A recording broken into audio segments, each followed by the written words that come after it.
Good evening, football fans. Welcome to Bill Nelson Field for tonight's homecoming game between the Falcons of WBND and the visitors from Minneapolis, the undefeated Bulldogs.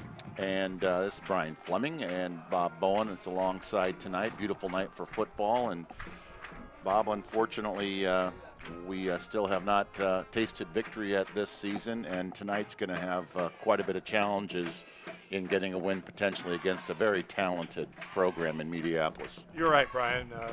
Bulldogs from the neighboring school to the north, off to a very good start, as you mentioned, 2-0.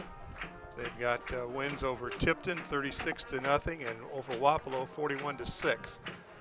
Interesting series between the two schools. Minneapolis owns the distinct advantage. They're 12-3 in this series, including the last 4 straight. The last West Burlington win in this series occurred in 2016. It was a hard-fought 14-12 win.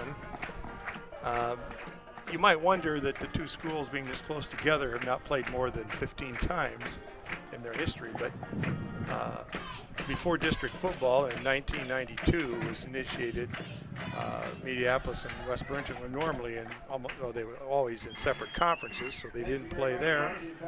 And then since district football has been started, they only have occasionally been in the same district, sometimes in different classes, maybe even sometimes in the same class but a different district. So surprisingly, they haven't played that often.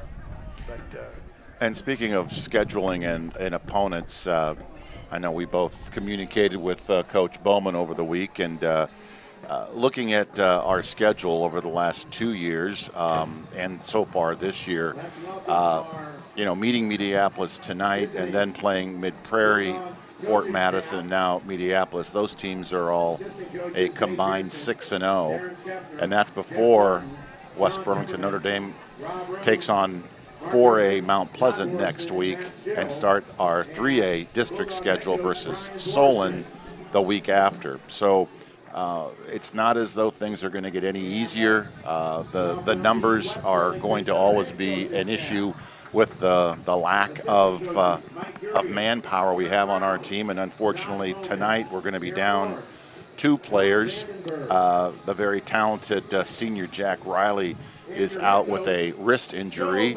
and Isaiah Fenton, one of our starting linebackers, is also going to be unable to play as he is in a wrestling match or meet in Kansas City this weekend. So it's a little salt in the wound when you're low on numbers and 2 of your best players are unable to take part in tonight's game. yeah, that makes the hill a little steeper, there's no question. The good news is the Falcons have some talented athletes, and obviously depth has been a problem. They've been competitive in their 2 losses. They played a good Mid-Prairie team, as you mentioned, and lost to them 28-18. I think, if I remember right, they were ahead in that game. And then they dropped a hard-fought game last week to the Fort Madison Bloodhounds, 17-6. You can't help but think that numbers played a big important role in that, simply because 4 quarters in the early fall, when it's still pretty warm, it wears down. And if you don't have much depth, fatigue will take over. Another thing that Coach Bowman mentioned is, with the amount of playing time that a lot of these youngsters have to go through playing both ways, he's noticed that we've kind of run out of gas the last 2 weeks in the fourth quarter.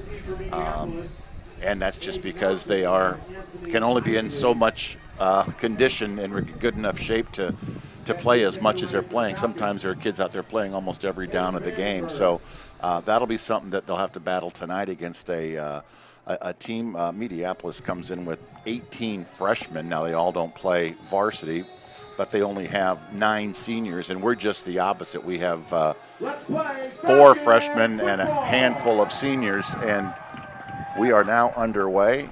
And there's one thing that they definitely do have going for them, and their ability to fight and to play hard and to never give up. We've witnessed that twice now so far this year. Yeah, I would agree. The kids have played hard. And I'll expect the same, no less out of him again tonight. So Hayden Vandenberg's opening kickoff was went off the side of his foot and out of bounds. And looks like they're opting to have the re-kick, a 5-yard penalty, and then. Do they have an option? They do. Okay. They can take it at the point where it goes out of bounds. So Vandenberg will tee it up again and kick it from 5 yards back? Now they're walking it back. Yeah, there we they're on go. the 40. I was wondering what was going on. Yeah, their choices are they can take it where it was kicked out of bounds. They can take it 5 yards from the spot where it went out of bounds, the receiving team, or they can have the kicking team penalize 5 and re-kick, and that's what the Bulldogs have opted to do. Well, back deep is number 2, Aiden Nelson, and number 6, one of their featured offensive weapons, running back, defensive back, Anthony Isley, and he's going to get the kick, and they're going to run a fake reverse, and he is going up the middle of the field, and he's got wheels, and he is going to go the distance, Bob. I can't help but think that that first kickoff that went out of bounds on the opposite sideline from where Isley was lined up was intentionally kicked to that side of the field to try to avoid what we just witnessed.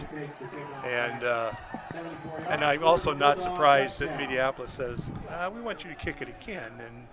And so we'll see if Isley can't get his hands on this one. And we saw the result. 74-yard kickoff return. The clock barely got started, and the Falcons are down 6 and awaiting a PAT attempt by Minneapolis.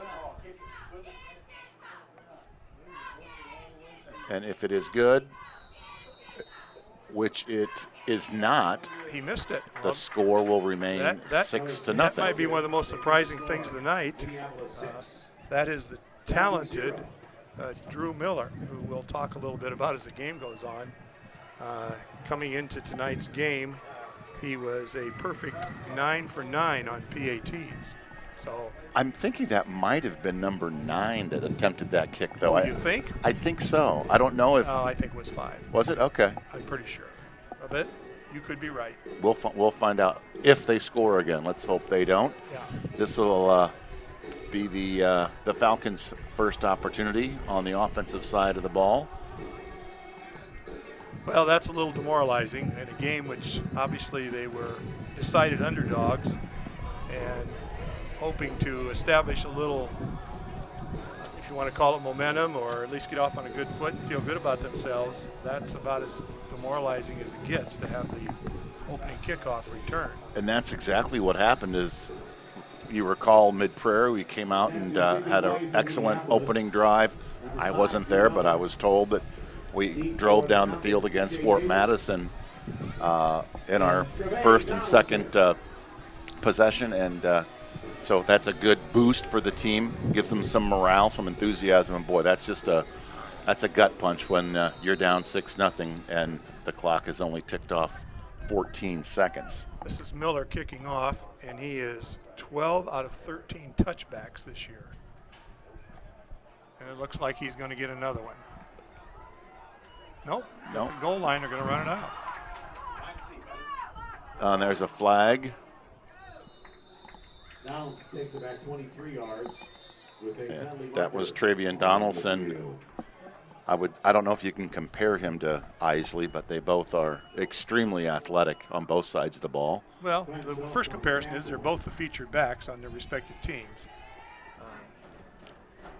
Isley has a little more impressive statistics, but part of that's playing on a team that probably provides him a little better opportunity to gain yardage, although he certainly showed some speed and power on that kickoff return. He broke a couple tackles and got past the first wave of defenders, and then he just outran the rest of the Falcons. Well, so now we start off in a little bit of a hole offensively, 1st and 10, on the 10. So Caden Schwenker in that familiar shotgun formation, and he's going to go all the way down to the 40-yard line, intended for Travian Donaldson. It was a good throw. He was in some traffic there, but almost made a diving catch. Yeah, Schwenker's showing some arm strength, which we know he has, and that was probably a catchable ball, but it would have been a great catch to haul it in. It was an interesting way to start the game. Go deep and see if you can establish a little offensive momentum right off the bat. With about 5 minutes left in the half. So that brings up 2nd down and 10 for the Falcons. Donaldson is split to the near side. Low snap, and it's a keeper. Schwenker is escaping tackles. He finally is brought down by number 60 and 52. That's Moore and Arnold that finally got him to the ground. Schwenker showing his dual threat abilities on these first 2 plays from scrimmage. Showing the strong arm, and then on the keeper around the left end showing his running ability. What was interesting about that is you see a lot of quarterbacks when they get near the sideline, they step out. Schwenker said, not me. I'm going to try to pick up a few more yards, and he did. Dig my foot in the ground and cut back against the grain and got a few extra yards. Yes, he did. He's under pressure, and he is thrown down by Kyle Vorwerk, who broke through and made a pretty athletic play. He broke free, and Schwenker didn't have much room to operate there. It looked like Schwenker was going to possibly escape that rush, but the defender got a grip on him and was able to hold on and bring about 6-yard loss, 7-yard loss on the sack. That's 2nd and 17 now. And how do you eat an elephant one bite at a time? It's hard to get chunks of yardage against a defense like Minneapolis, so they're going to have to try to dink and dunk and get it one piece at a time, couple yards at a time, kind of like that play right there. Donaldson probably got back to the line of scrimmage and gained a couple of yards.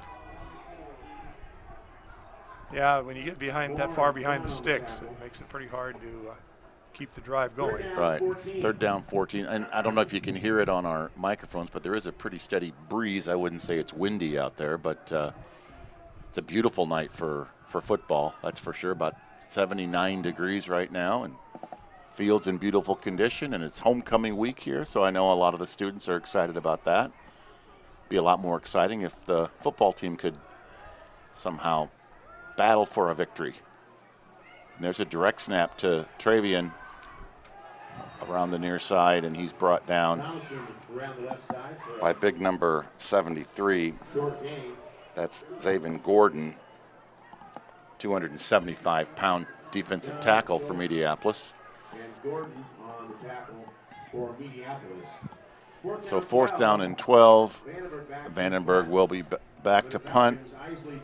And the dangerous return man, Isley, is back at his own 44-yard line. Single safety, so it's hard to go. Oh, and there's a... Ellie won't be able to return that one. Actually, it turns out pretty good. That's a heads-up play by Hayden Vandenberg to get that snap. It turned into a rugby-style punt, yeah, but unintentionally. Yeah. He had to kind of retrieve the errant snap, and on the run, he put his left foot into it and got it downfield, got a nice roll out of it, and probably turned out about as good as if had he had a clean snap. Yeah, punted. We are at the 9-minute mark now in the first quarter. Falcons trail 6-0. This will be the first true offensive series for Minneapolis. Camden Stotler is the quarterback. And there goes number 6 with some trickery in the backfield.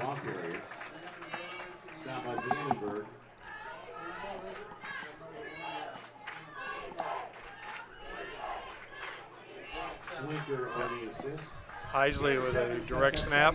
Nothing too tricky about that, Brian. Just little give it to your. Oh, they kind of faked. They faked a reverse. They did.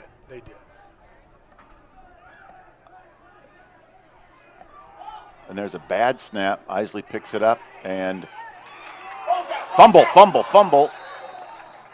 Boy, Vandenberg almost jumped on it. Stotler was able to recover. Isley coughed it up after no gain. So we've got a 3rd down and 3 to go. Well, Isley's human. Yeah, Benjamin Egan checks back in to the game, and he is the quarterback. I misidentified the quarterback earlier. There's 4 players in the offensive backfield for the Bulldogs.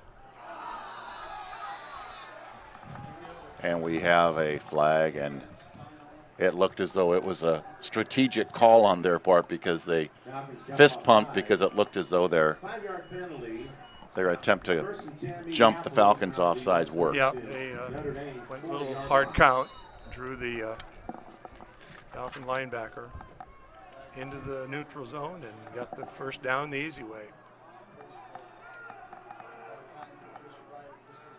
So they're in Falcon territory.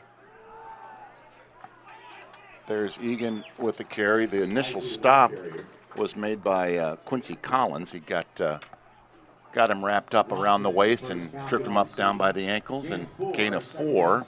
As you mentioned, Egan is a starting quarterback. They don't throw the ball a lot. He is only 8 out of 32 through their first 2 games for a pretty meager 32% completion percentage. He does have 4 touchdown TDs and a couple interceptions.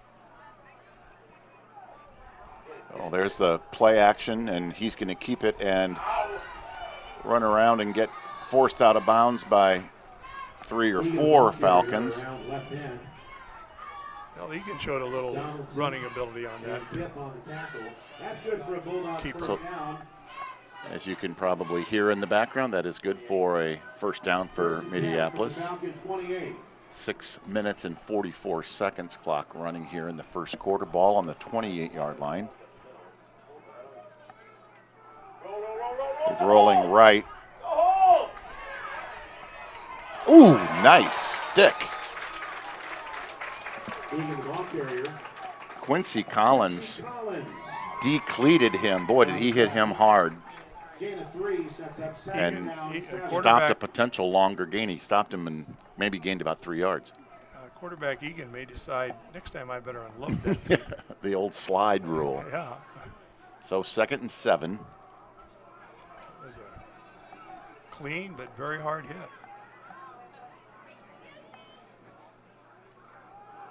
So here is Egan leading the way, and Isley gets forced out of bounds down around the 11 or 12-yard line.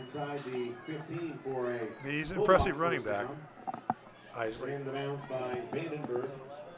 Made that sweep and turned it up quickly and picked up very positive yardage. You know, we were comparing him to Donaldson. I think he's a little bigger. And Donaldson is 175, and Isley is listed at about 190, so you're right. And there's a scrum to bring down Isley after a gain with a handful of Falcons on his back of, looks like about 5 or 6 yards. Just to give you an idea how important Isley is to the Minneapolis offense, he has 41, coming into tonight's game, he had 41 carries on the season, averaging 10.2 yards per carry. And there's Egan with the snap. I don't know what you call that formation back there. You're not sure who they're going to snap it to. It could go to Egan, it could go to Isley, and but like you said, he's only completed 8 passes so far this season, so it doesn't make it any easier to stop a pretty powerful offense, but at least you can focus and concentrate on stopping the run because you know they're not going to throw the ball very often. 3rd down and 1, Bob. Egan is the next leading rusher on the team, and he's rushed coming into tonight's game 9 times on the season. So there's a direct snap to Isley. Travian Donaldson stood him up and stopped him. I believe he's going to be a little short of the 1st down now. Falls forward for a short gain. A little short. And that does bring up a 4th down and 1, maybe even less than 1. Yeah, pretty short one. Now they're going to bring the sticks in and measure. For a measurement. We'll take a quick break and be right back, and hopefully we'll have a 4th down and 1 for Minneapolis.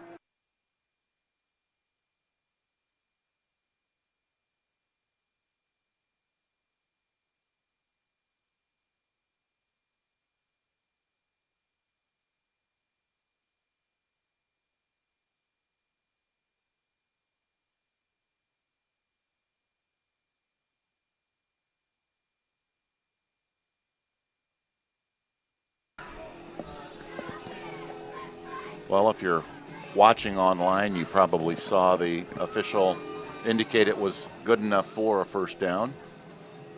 So they'll wind the clock with just over 4 minutes and 10 seconds to play. 1st and goal from the 2. I'm guessing number 6 might get the call. He does. And he is in for the Bulldog touchdown. In for the Minneapolis touchdown. Now let's see who is going to kick the extra point. Number 5. That would be Mr. Miller. Okay, well, once again, Bob, you've proved me wrong. My eyesight's not as good as yours. That's what I'm here for. I appreciate that. Well, I'm sure we'll talk a lot about him, although he may not see a lot of action if they keep running the ball the way they have been. But as far as punting goes, he is about as good as it gets when it comes to high school, regardless of the size or class of school, as he's getting heavily recruited from all around the country. Well, it's interesting. I know if any of our listeners read the story in the Hawkeye today about Drew Miller, excuse me.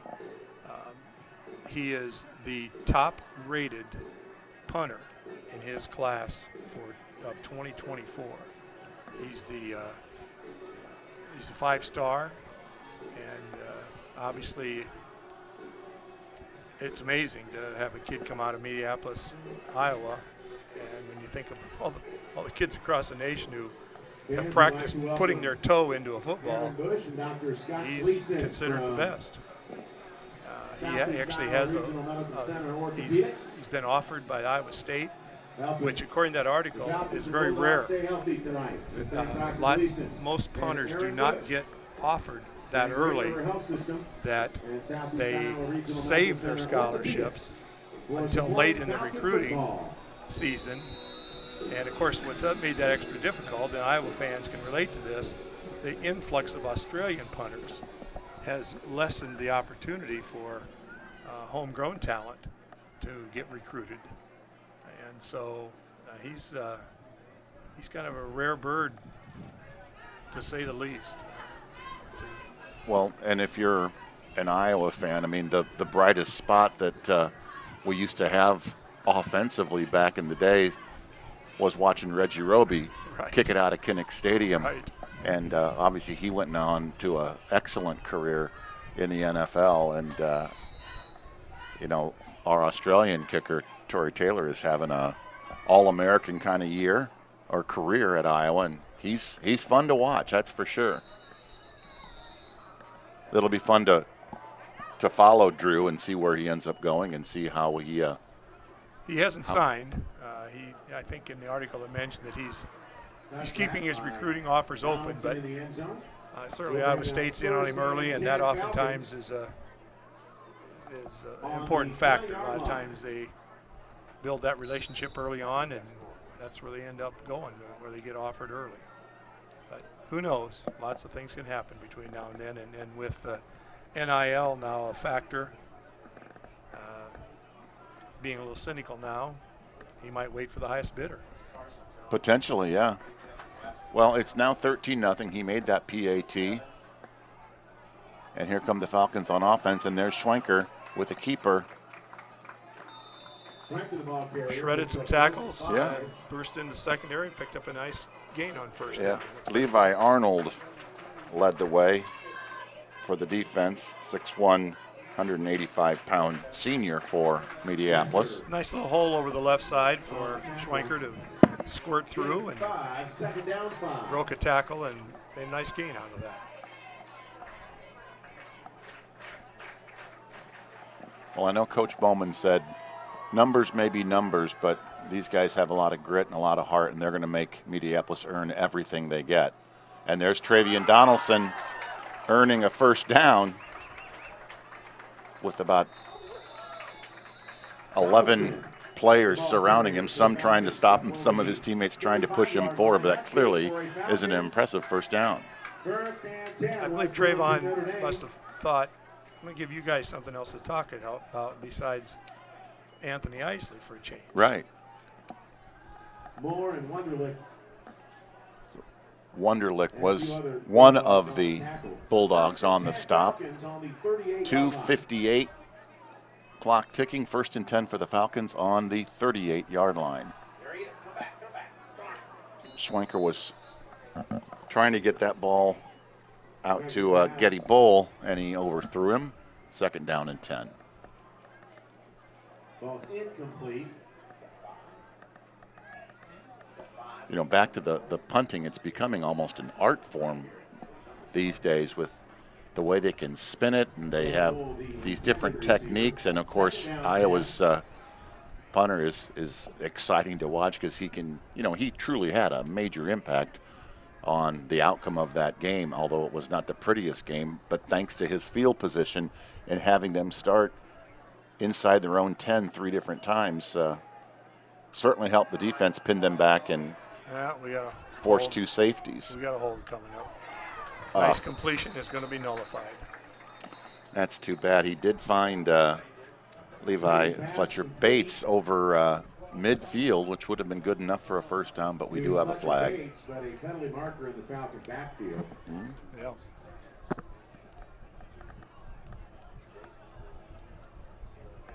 Looks like it's going to be a holding call. Well, that's unfortunate. That was a good play.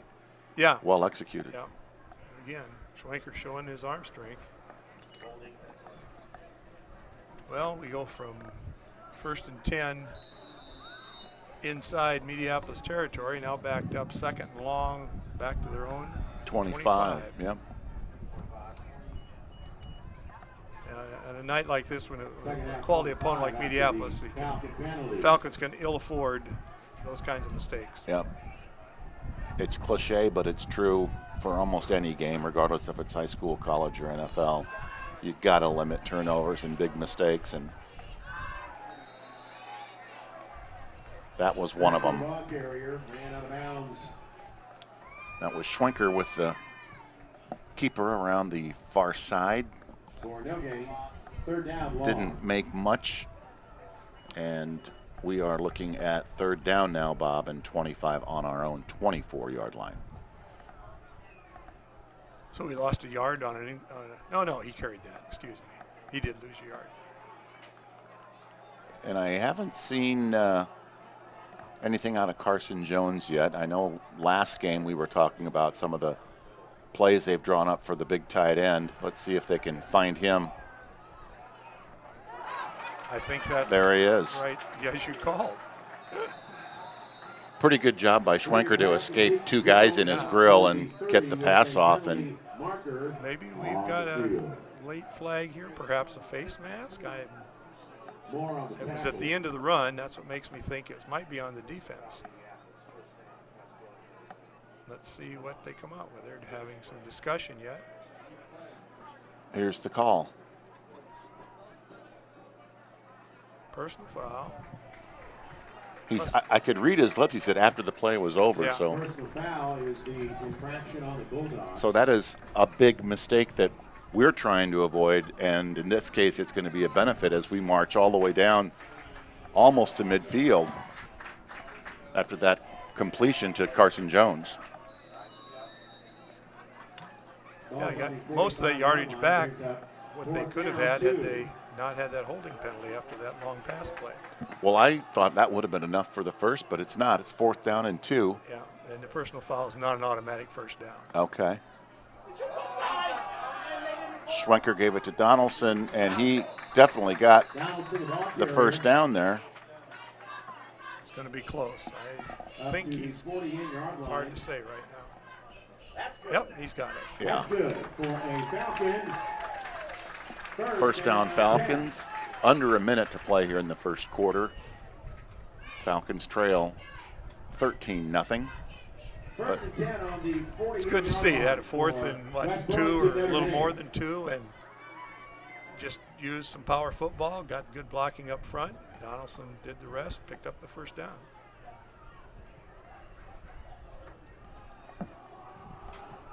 Dylan Kipp is spread wide Well, to the near there's side. gonna be, nope, they're not flagging it.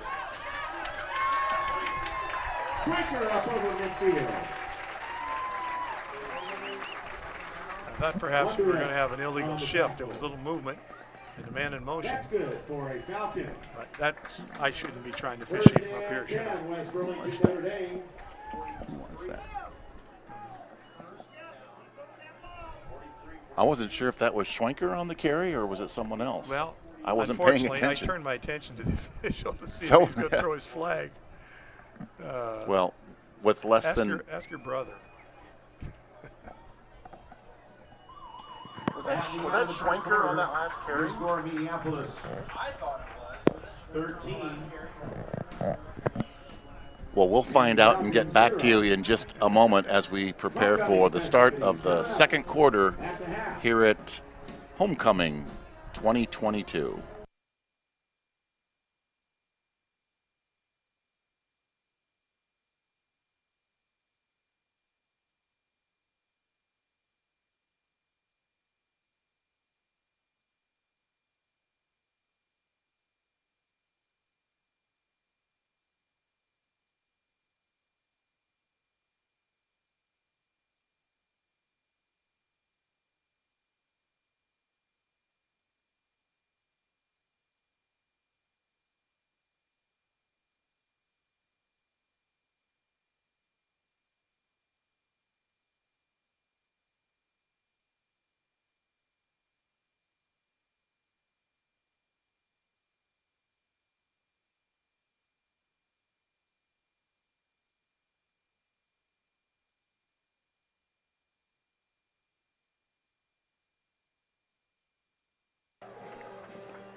Welcome back to Bill Nelson Field on the campus of West Burlington High School. Brian Fleming and Bob Boeing with you.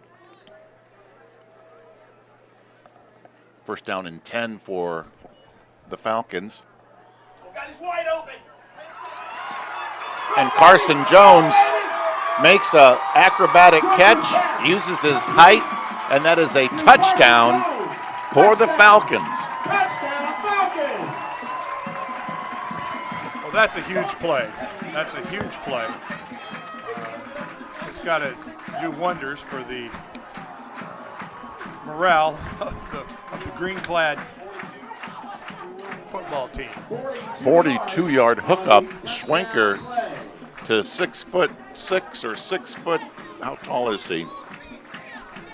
All I know, he's taller than everyone else out in the field. He's a big target, and he has good hands. And broke a tackle after Yes, he he made did. the catch and won the sprint to the end zone. So after overcoming considerable adversity, Falcons drive 80 yards, get on the board for the first time. Well, they faked the give to Donaldson, and Schwenker kept it and was held short of the goal line for the 2-point conversion, but your score now 13-6 in favor of the visitors. Now the next best thing that can happen is to get a stop on defense, and all of a sudden we'll feel like have a football game again. Be interesting to see how they kick it this time. I would think they would not want Isley to get his hands on it, but we'll see. Well, I think we spoke about Carson Jones a couple weeks ago. He's really shown a lot of improvement, not just in football, but in basketball, and he's a heck of a baseball player. So it's really encouraging to see him work as hard as he's worked to get where he is now. And when you got a, let's see what they do list him at. Yeah, 6'6". That is a big target. He gets his hands up in the air. It's hard to to defend that if you can get the ball to him, and that's what Schwenker did. And credit quarterback Schwenker for putting that up there where only the 6'6" tight end could catch it. Exactly. That's credit to both ends of that successful play, the throw and the catch. Thanks to our friends at Jimmy John's for providing us some submarine sandwiches up here, as they do every week. Always a treat. Yes, it is. Set to kick it away for the Falcons. So Vandenberg will kick off. Let's hope Minneapolis doesn't do what they did on the opening kickoff. That's Aiden Nelson. And he's going to get the ball. And he's going to fake it. And what a stop by Kinnick Christofferson. I love that first name. And love the play. Excellent coverage. Stayed in his lane. Yep.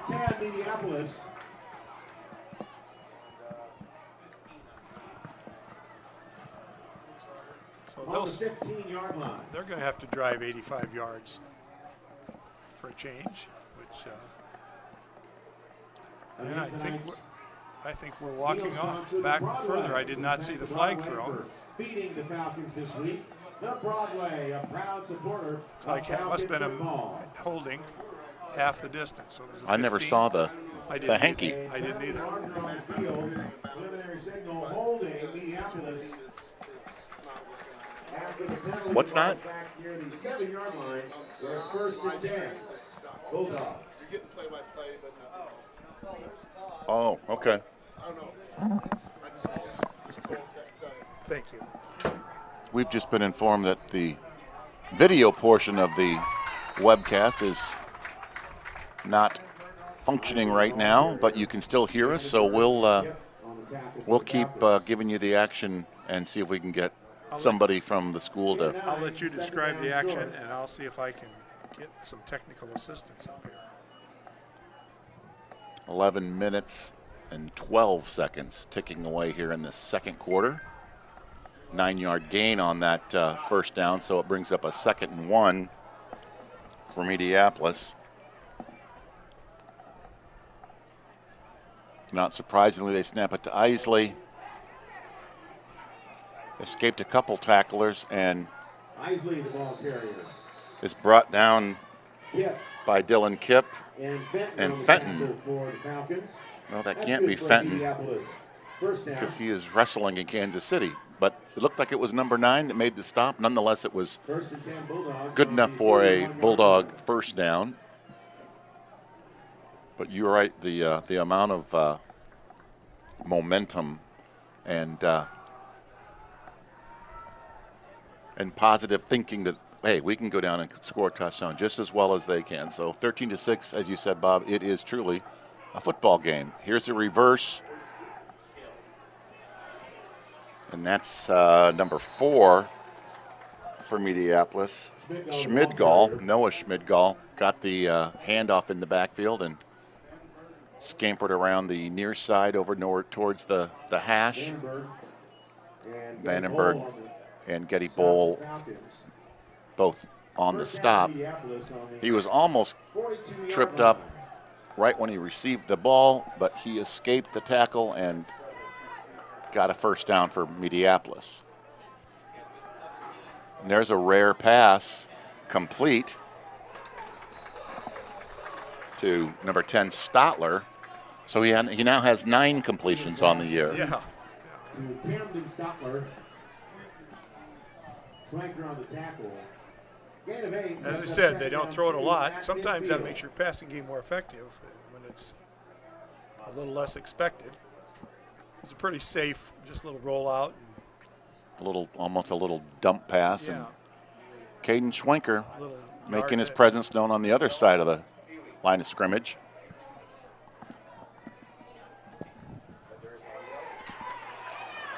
And there is going to be a sack. Great penetration Down in the backfield. by Donaldson. And looks like Hayden is down Donaldson. and injured. We'll see if we can get working on the video, and we'll see how Vandenberg is and take a quick injury timeout.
Third down and 3 for Minneapolis as Vandenberg walked to the sideline under his own power. And it looked like it might be a shoulder, a collarbone, or maybe an arm injury. Obviously, we've talked about numbers all night. We certainly don't want to lose anybody to injury, and especially a competitor like Hayden Vandenberg. Yeah, he is definitely the defensive leader of this team. He leads the team with 19 tackles, 12 being solo on the season coming into tonight's game. So that's a sizable setback for the Falcons not to have him on the field. He's an enforcer out there on both sides of the ball, that's for sure. So first down now, and there's a keeper by the quarterback, Egan. Egan stopped by number 69, Emery Watson. Watson with the stop for WBND. 78, Jordan Nutt in on the stop as well. No gain, second down 10. Second down and 10 from the West Burlington Notre Dame 42-yard line. There's the snap as Egan leads the way and brought down again by number 69. Back-to-back tackles for Emery Watson. Watson on the tackle again. And that's what it's going to take. Somebody's got to step up. Gain of 6, sets up third down 4. Emery Watson has been the man the last couple plays. Third down and 4 for Minneapolis. They aren't ranked in 1A, but as you pointed out earlier to me, Bob, they are the highest vote getters. Of the others receiving votes. Right, others receiving votes. And there is a flock of Falcons stopping Isley, but he still got enough for the first down. He's the whole package. He's got speed, and there he showed some power. He moved the pile after he'd been hit, and moved it effectively enough to pick up the first down. First down and 10, 7 minutes remaining in the half here at Homecoming 2022. And Egan finds a hole and bursts through it right up the spine of the Egan, the ball carrier. gridiron, and he is going to, And Collins looks like, on the gain tackle. enough for another first down. Yeah, gained 11. Minneapolis, 1st and 10. First down Bulldogs on the What's really frustrating is if 19-yard line. you know what Parents of a team is going to do support, make sure and you to still make your way can't to stop the them, south that's end extremely of the frustrating. field here in a couple of minutes as we prepare for We are still halftime working on the homecoming festivities. video, so bear with us.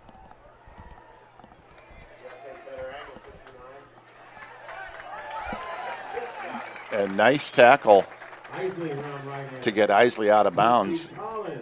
by Collins. Johnson on the tackle. Gain of about 4 Second down, for 6. Minneapolis. Again, homecoming court parents and attendees, please make your Homecoming, way to the south end zone I shouldn't as say halftime winners, but they leaders crowned Lauren Summers as the queen and here at Bill Nelson Quentin Field. Boner as the king this year. So we'll probably have some footage of that, hopefully, if we can get the video back up and running for you. There's a handoff up the gut. Donaldson with the stop. Isley up the Isley middle. Watson and Donaldson. gained a handful of yards there.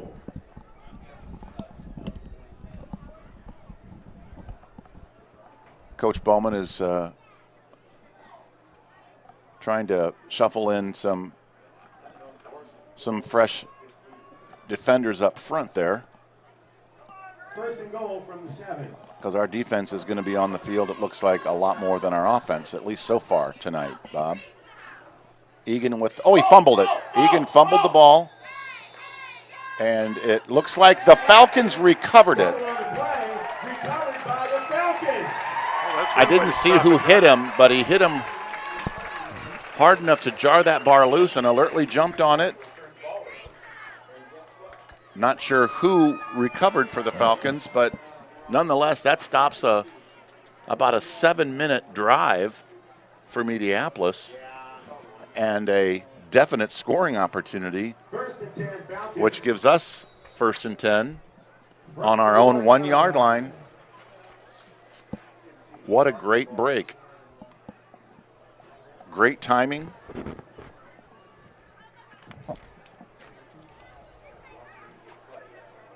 And that's a gut punch if you're Minneapolis and driving the field.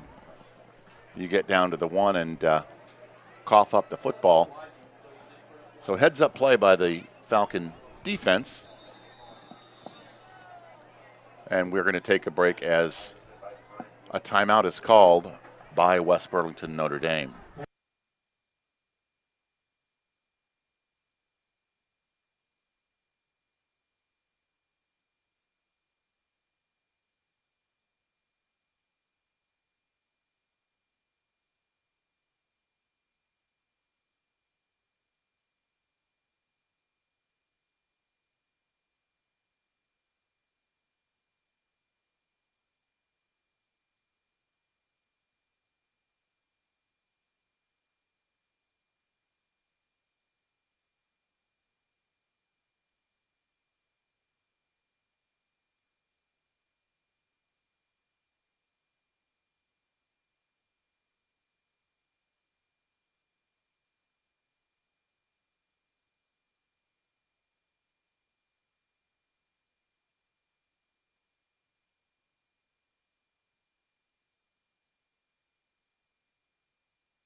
First and 10 Falcons.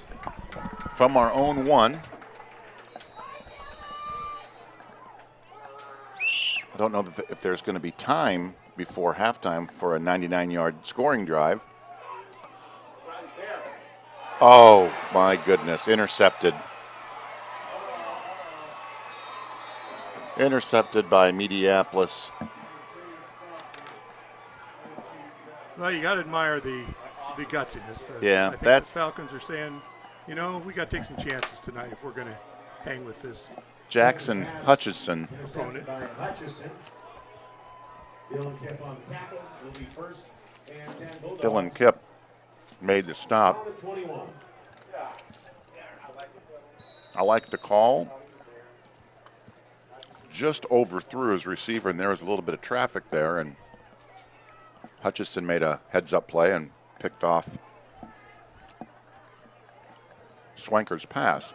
Well, now the Falcons need to come up with another stop to keep this a one-score game going into halftime. I don't know if that was a design pass play, but Isley tried to throw it away because of the pursuit from the Falcon defender, so very good pressure. Good stop, absolutely. Almost forced him into Second down, 10. pass. Could have been intercepted. Second down and 10. Ball is on the 21-yard line. 5 minutes and 33 seconds remain. 13-6 is your score. Minneapolis leading.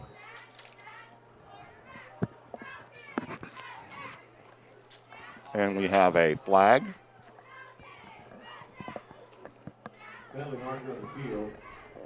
And it's going the wrong way if you're a Falcon fan. Penalty, second down, 10.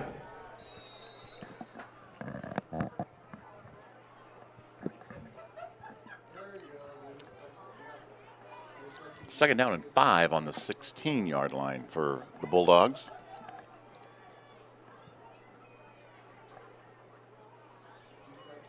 And let's see who jumped first. I'm looking like it is a false start on Minneapolis. 5-yard penalty, second down, 10. And good news, Hayden Vandenberg just checks back in to the lineup for the Falcon defense. So that's encouraging to see that that injury was not serious. There he goes. Now you gotta get off the track. Now they're all packing up.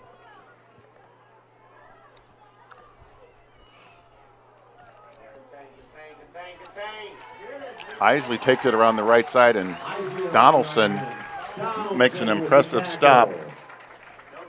Collins also there assisted on the tackle. He gained 1 yard on the play. So it's third down and 9.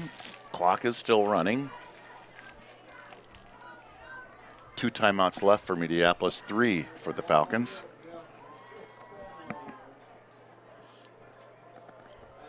I'd say let's see what the Bulldogs are going to draw up. I'm going to guess it's going to be a snap to Isley. I'm wrong. Egan gets it. He's looking to throw. Doesn't see anybody. And he did find an open man. I believe that was Nelson with the catch. That would be his 10th completion of the season. Right, Bob? That was well executed. He rolled out to his left, strung the play out long enough to give the receiver an opportunity to break open, and then made the completion to pick up the first down. So first and goal from the 7.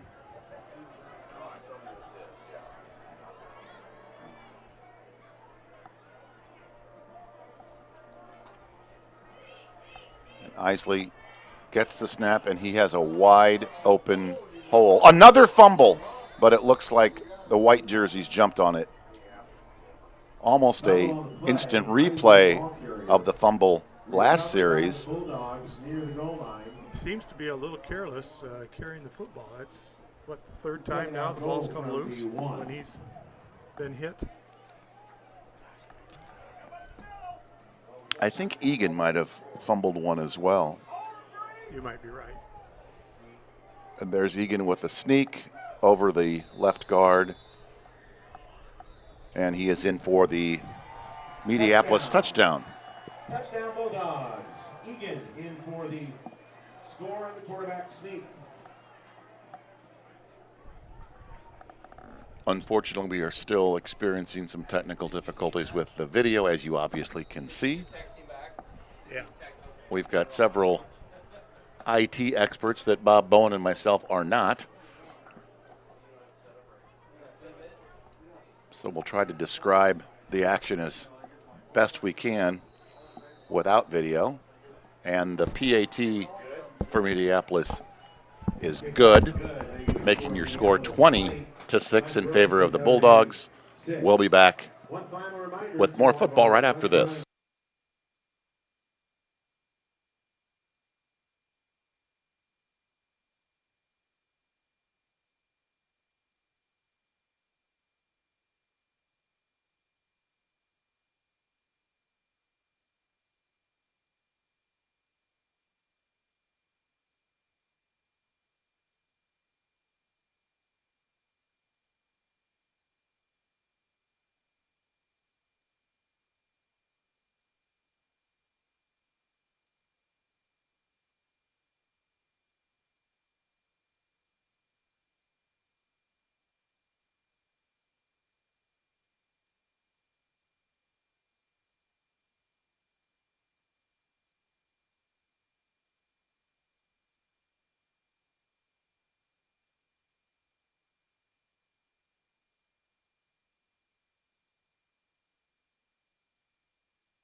for the Falcons. And here is Miller's kick that is out of the end zone for a touchback.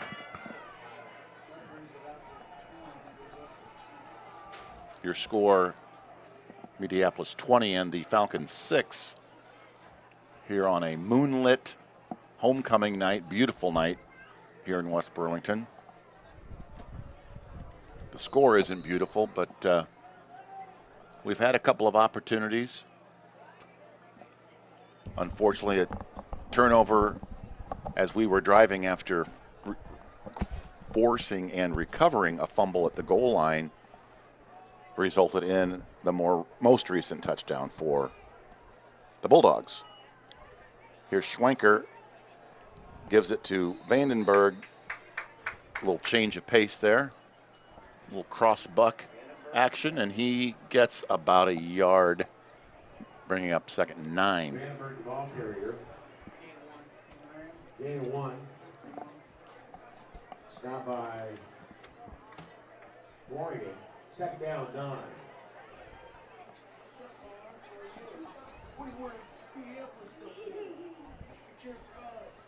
We've got some special guests up here. We got a Falcon fan and we got a Bulldog fan. Harlan Hilliard and Rowan Fleming in the house. And Schwenker does a great job of running away from the pressure. He had about 3 defenders breathing down his neck, and he had the wherewithal and the athleticism to get out of bounds. And he turned what was looking like a huge loss into at least a small gain. Again, nice, as you said, nice athletic ability shown by the West Burlington quarterback. So 3rd down and 8. He might have gained a yard there.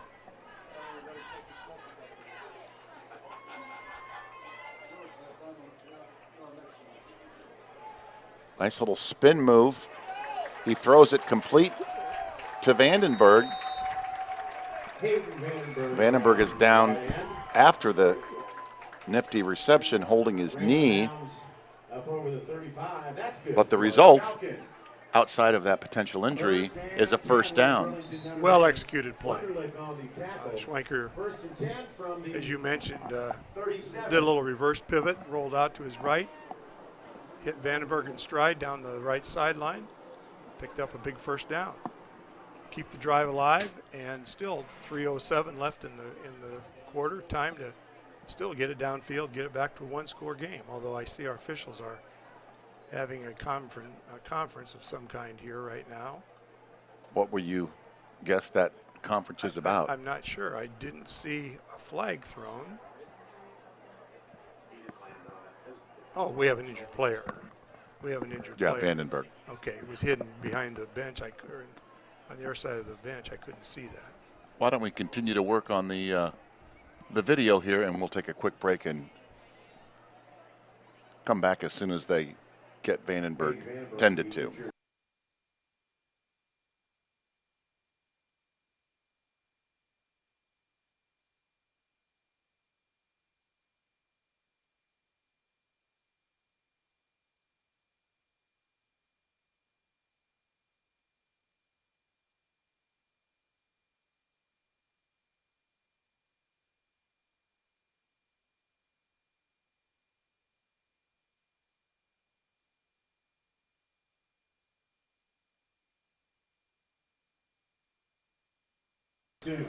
So Vandenberg was carried off onto the sideline, and he's in some pain. It looks like they're working on his knee. Let's hope that's nothing serious.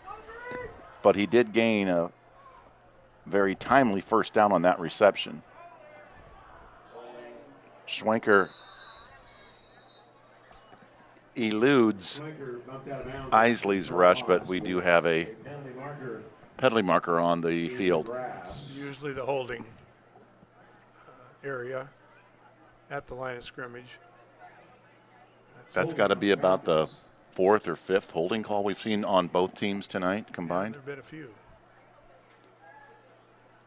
I was talking to a friend of ours that's an official, high school official. He said he refereed a game in the Quad Cities last Friday, and there were 27 penalties. Wow. What would you say an average number of penalties for a high school game would be, if you had to guess? I'd say 10 to 15, perhaps. That might even be a little high. So with the holding call, the ball will be on the 22-yard line with 2.5 minutes to play in the half. Donaldson flares out left, looking for some daylight. Almost got the ball knocked out of his hands by a pack of Bulldogs. Lost a couple yards trying to make something out of nothing. Good effort, but Little swing pass and just never had a chance from the start. Bulldog defenders sniffed it out. So clearly with 2.5 minutes, 2:13 I should say, remaining, Minneapolis is going to try to get that ball back and try to put a score on the board before they go into the locker room at halftime. We're watching Vandenberg. It's his, looks like his left lower leg, his left shin, his left ankle might be like a high ankle sprain. I'm not a medical expert, but the amount of pain that it looks like he's in, I would say it might be questionable if he's going to be able to come back in, even though he's tougher than nails. Yeah, if he rolled that ankle, might be. Didn't he have an ankle injury last season too, I believe? Like yeah. Yeah, I know he missed some time last year. In fact, that's how Schwenker got involved in the quarterback position. He moved him up during Vandenberg's absence and kind of kept the job. Well, Schwenker's going to keep it. A little bit of a mix-up, it looked like, in the backfield there, whether he should keep it or it's probably going to had the option to run it or hand it off, and he kept it. And Meepo is going to call another timeout. No gain. Timeout. Minneapolis. You guys figured out? Somebody. Well, we're going to hope that we can get some help on the video feed here over the course of halftime, and we'll take a break and be right back for the final 2 minutes of tonight's game, or tonight's first half.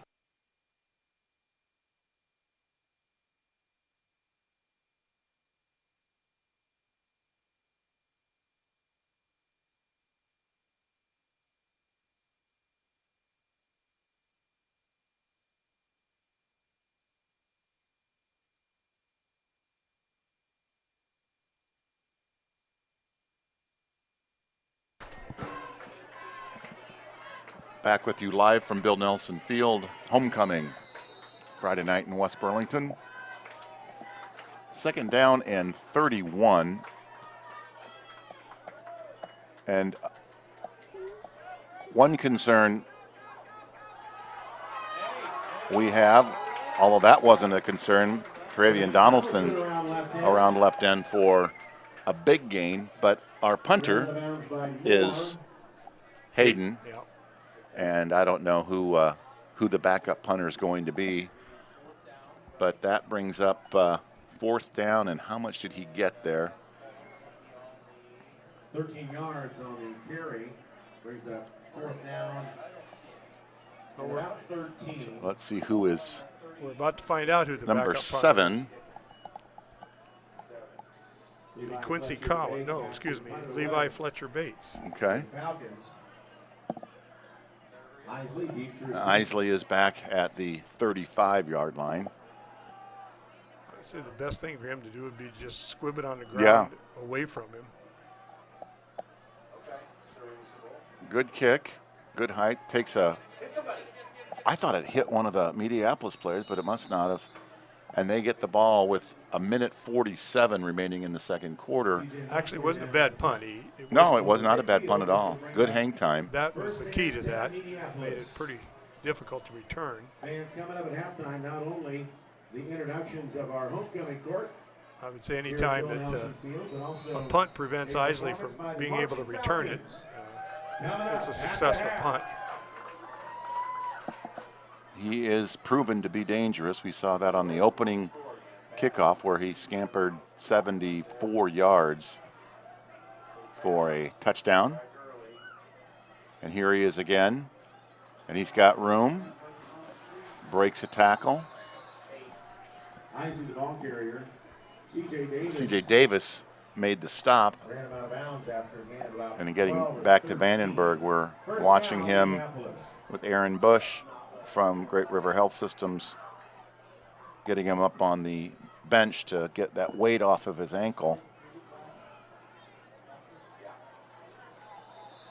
And Isley Isley, the ball carrier. gets another 5 or 6 on that carry. On the tackle for the Falcons. Travian Donaldson makes the stop. Minute 24. Minneapolis in a hurry up. Now they're going to spend, this should be their third and final timeout, I think, isn't it? Well, the scoreboard shows that there's 2, Falcons. but I believe they just took 2 in a row, Yeah, so they should only have 1 That's left. what I'm thinking. They called 2 when they were on defense. And now they've called the third one, unless one of those others was not there. But Let me check with Mark Crooks. Haven't Minneapolis used 2 of their timeouts? Yes, each team now has 1 timeout left. Okay, so each team has 1 timeout left. How Oh, did- I'm sorry. I was looking at the wrong section of the scoreboard. 1 timeout left for both teams after that timeout by West Burlington.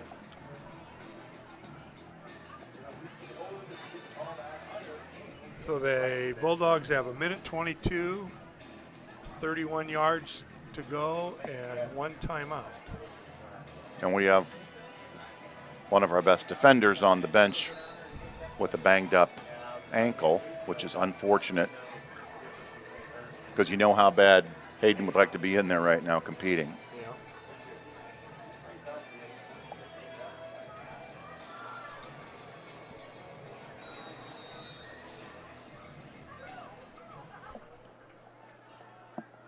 After the timeout, Here second comes down and 2nd down and 1 after that gain of 9 by Isley. High snap. Egan rolling left, looking to throw. He does. And he finds an open man, number 14. Looks like that's Hicks with the reception. pass complete to Hicks. So now he's had 11 completions on the season. Has he had an incomplete pass tonight? I'm trying to think. He's probably got 3 completions, I believe. Seems like there was an early pass that was incomplete, but I Penalty marker on the field. can't say for sure. Personal foul. I think he signaled illegal helmet contact. Penalties on. So that penalty is going to be Oh, now we have another flag, which is On the probably going to be Falcons. unsportsmanlike. I'm guessing one of the Falcon players expressed their displeasure with that call. The fact that the ball was just laying there on the ground, no play in progress. It's going to be something.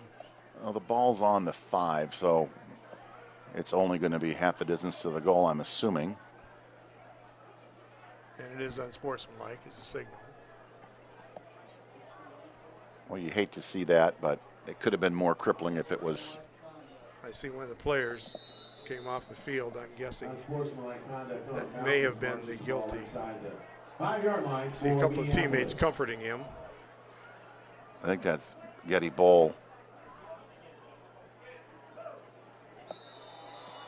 And Isley, in for Isley the Bulldog touchdown. punches it over for touchdown for Minneapolis.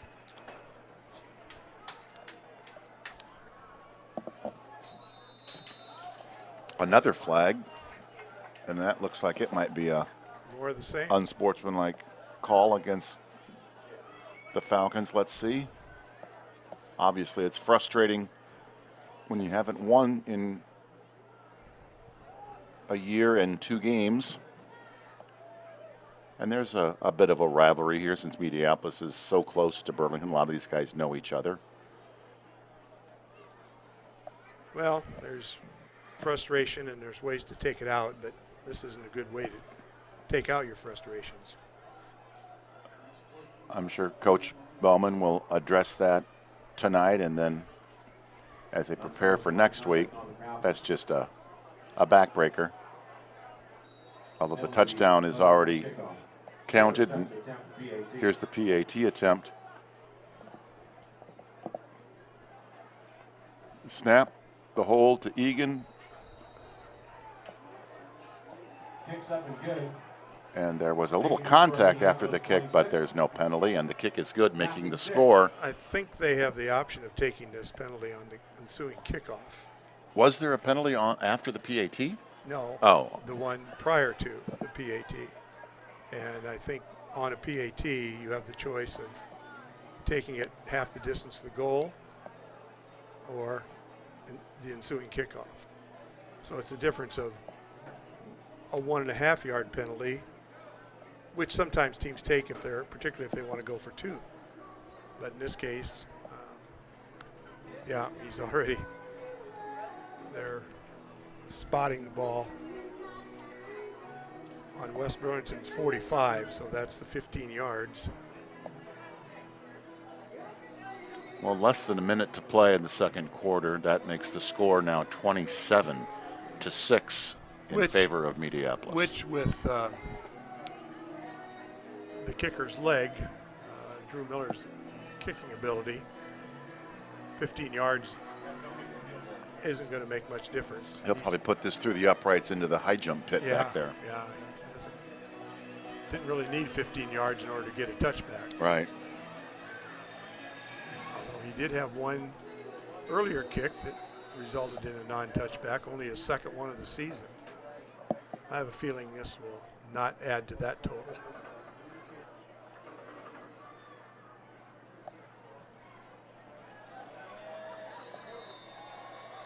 Yep. Didn't go through, but it went around the uprights over into the high jump area.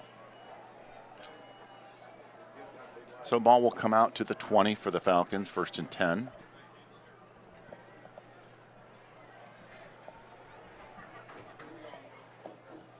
I remember before the opener against Mid-Prairie, Coach Bowman was telling us how one injury on one key player can be catastrophic because of the number situation. The number situation. And of course, I don't know how serious Vandenberg's injury is, but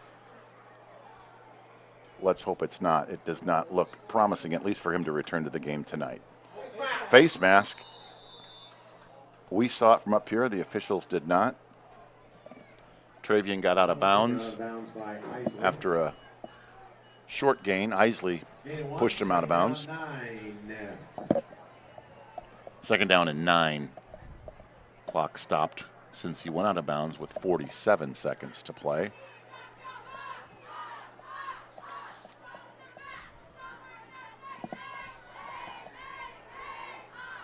Fletcher Bates just checked in, and we're going to have trips wide left.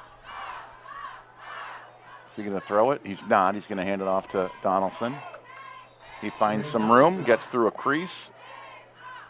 Stopped by Robinson.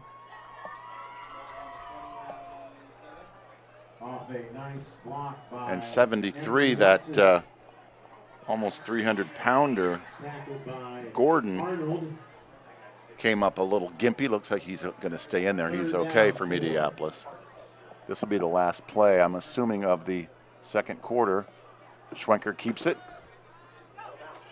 Is he going to get out of bounds? Yes, he will.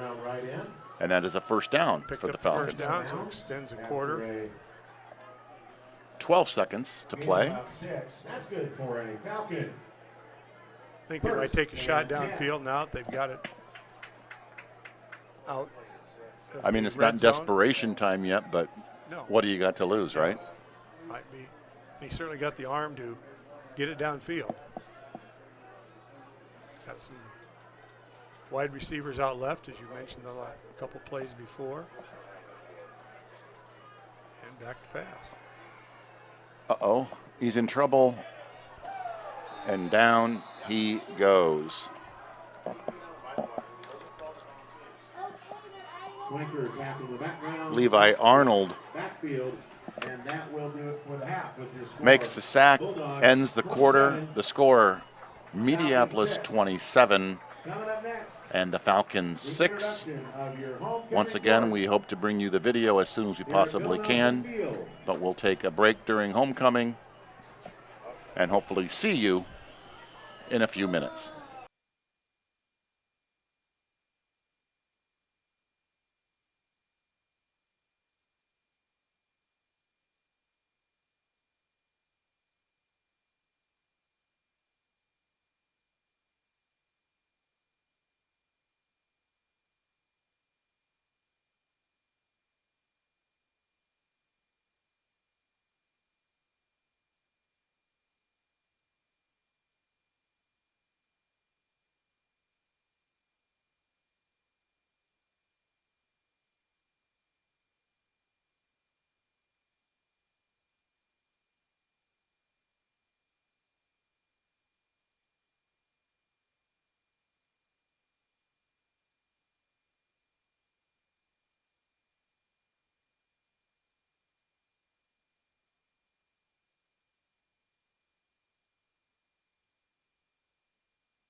Welcome back to Bill Nelson Field, home of the Falcons.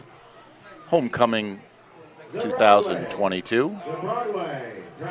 Minneapolis Bulldogs are trying to spoil homecoming, and so far they're doing a pretty good job of it with a score of 27-6.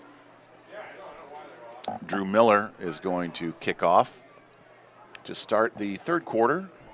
We have had some success in getting a video feed, and we've got people still working on it. We're just trying to make sure we can get it fed to the YouTube channel. I think we have it. Potentially we do. Anyone that knows Bob Bowen or Brian Fleming's cell number, text us and let us know if you can hear us and or see the action. And there's the kick, almost out of the back of the end zone, not surprisingly, for a touchback. First and 10 Falcons. Bob, I was looking for Hayden Vandenberg to come out of the locker room, and I haven't spotted him.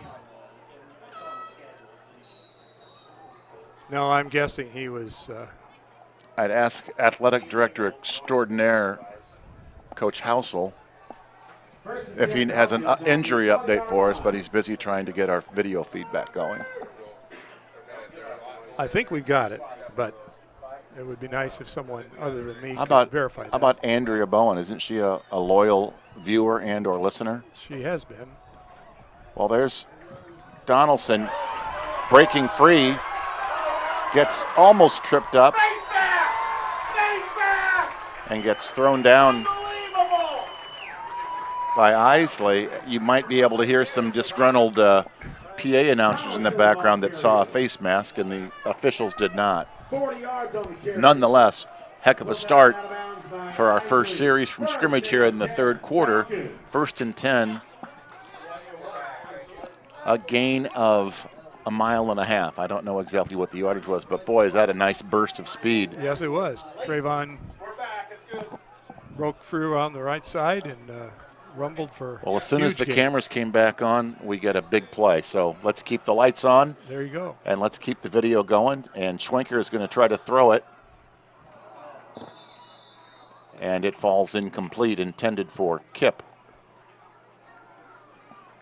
One of Schwenker's few errant passes. It was a little low and outside. Second down and 10. We haven't spent a lot of time in Bulldog territory. We're sitting at about the 41-yard line.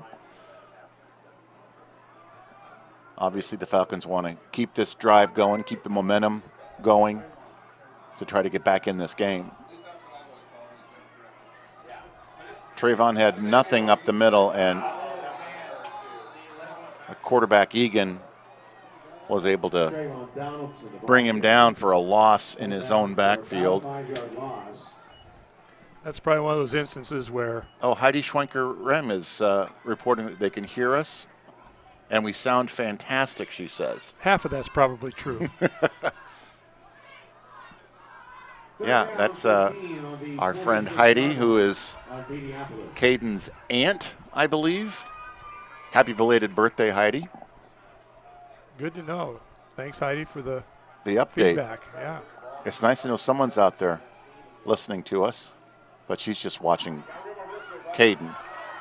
He just handed off to Trayvon Donaldson, who gets a big gain, and there's a flag. And Bob, I'm guessing you know what that is. Might have been a block below the waist. I'm not sure.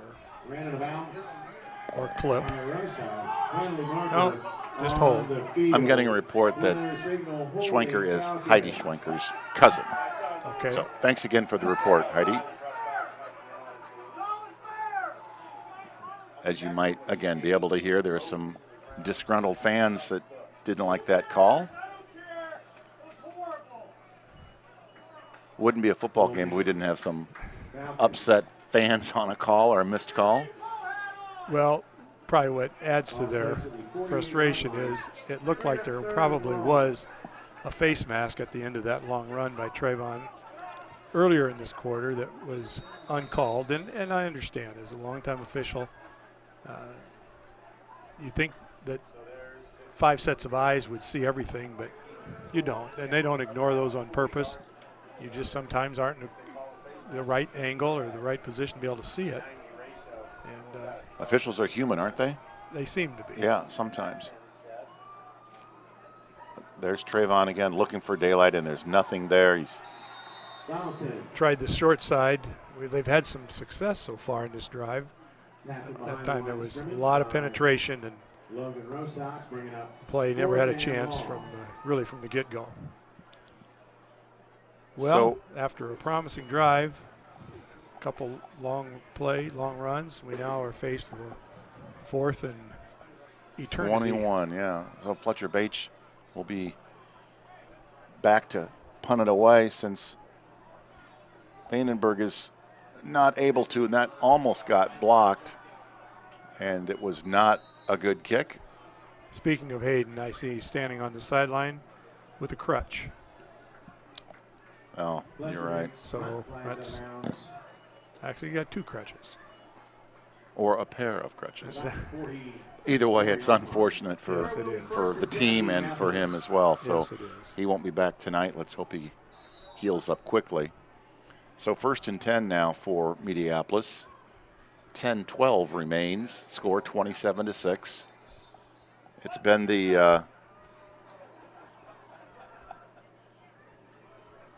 Anthony Isley show so far, like it has been for probably most games with Minneapolis plays in. Yeah, I'm sure. He is their featured back. And he is back there aside Egan. And there he goes. Gets stopped in his tracks. You early in the game, you commented on the formation that they line up in. It's almost like the old single wing formation. You have 2 backs, either one who could receive the snap, and then 2, what I think they called in the old single wing days, 2 wing backs up close to the line of scrimmage, both on the same side. I don't know if they have an unbalanced line. I haven't noticed that. Now they're in a pistol formation with Isley behind quarterback Egan. All right, don't throw him down. That's going to be a flag. You gotta be kidding me! You gotta be kidding me! I'm not surprised. It was a little bit too much Yeah, after the play, unfortunately. What frustrates fans on that is the contact occurred inbounds, and sometimes, you know, the momentum of the play carries it out of bounds, and that's where he actually is tackled. But I think in that case, He kind of threw him to the ground, too, which he didn't probably have to do, unfortunately. And they crossed the boundary, and Isley didn't go down, and the Falcons defender kept trying to wrestle him to the ground, and the officials deemed that was unnecessary and called a late That's hit. probably the 3rd unsportsmanlike penalty against the Actually, Falcons. actually, that's a personal foul. I believe. I didn't see the signal, but it should have been a personal foul. Unnecessary roughness was a personal foul. Pressure on the backfield. 2nd down 10. 2nd down and 10 for Minneapolis, trying to add to their 21-point lead.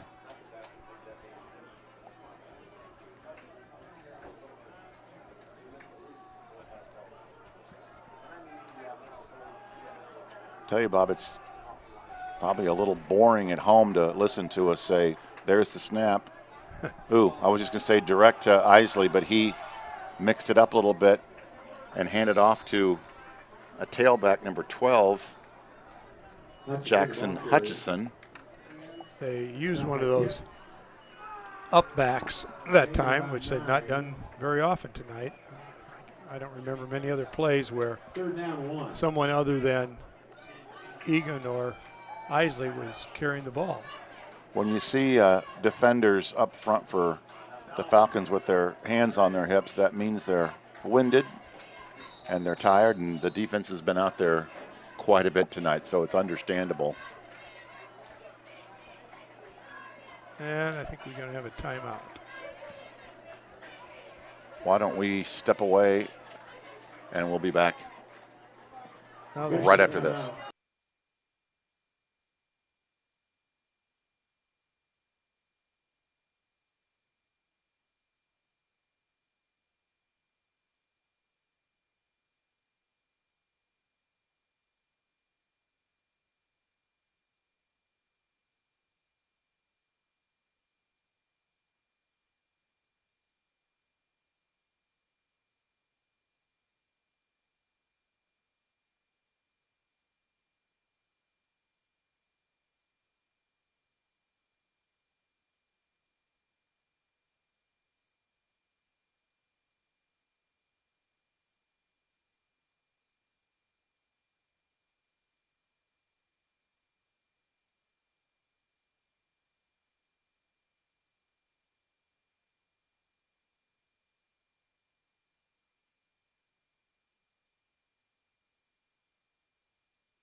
So we are back to live action, 8:35, clock running, 3rd and 1 for Minneapolis. Egan leads the way, and Isley breaks outside, cuts back inside, and carries a couple Falcons with him, and obviously gets another first down. That formation, they use those two up backs as pretty much as primary lead blockers, and it gives them a real numbers advantage at the point of attack. They have extra blockers up front, along with the linemen that are also providing some interference in that side of the line of scrimmage. Not completely unlike Monty Potabom, the fullback up in Iowa City that's got a big game coming up tomorrow. I've heard that.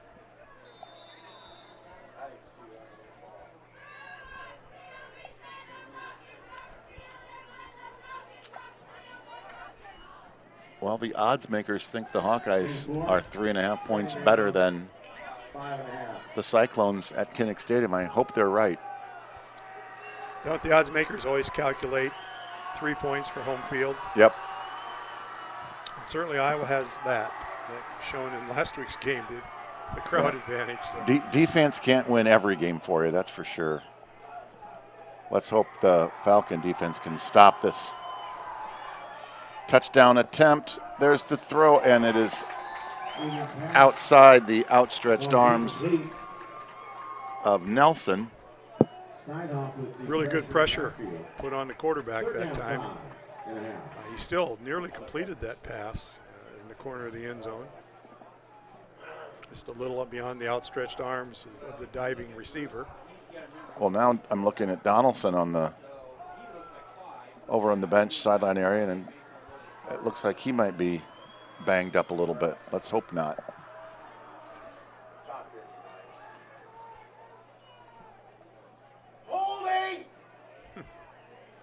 And there goes Isley in for the Minneapolis touchdown. The PA announcer seems to be seeing things out there that the referees don't see. We need to get him a striped shirt. We ought to get him one for Christmas. Touchdown, Minneapolis. Isley on the carry for the Bulldogs. Isley has scored how many of their touchdowns now? All of them? I think all of them.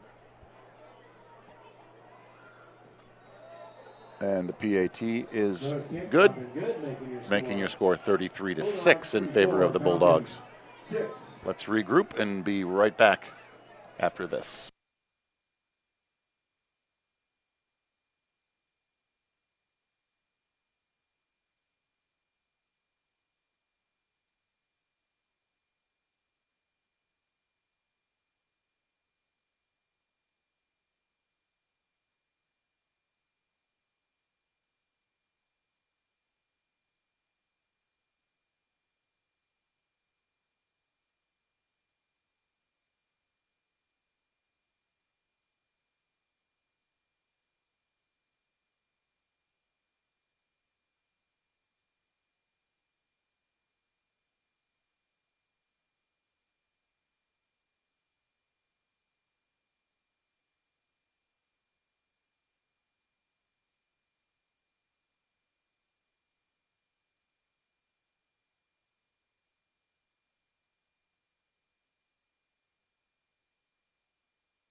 Welcome back to WBND Falcon football. Homecoming, full moon over Bill Nelson Field.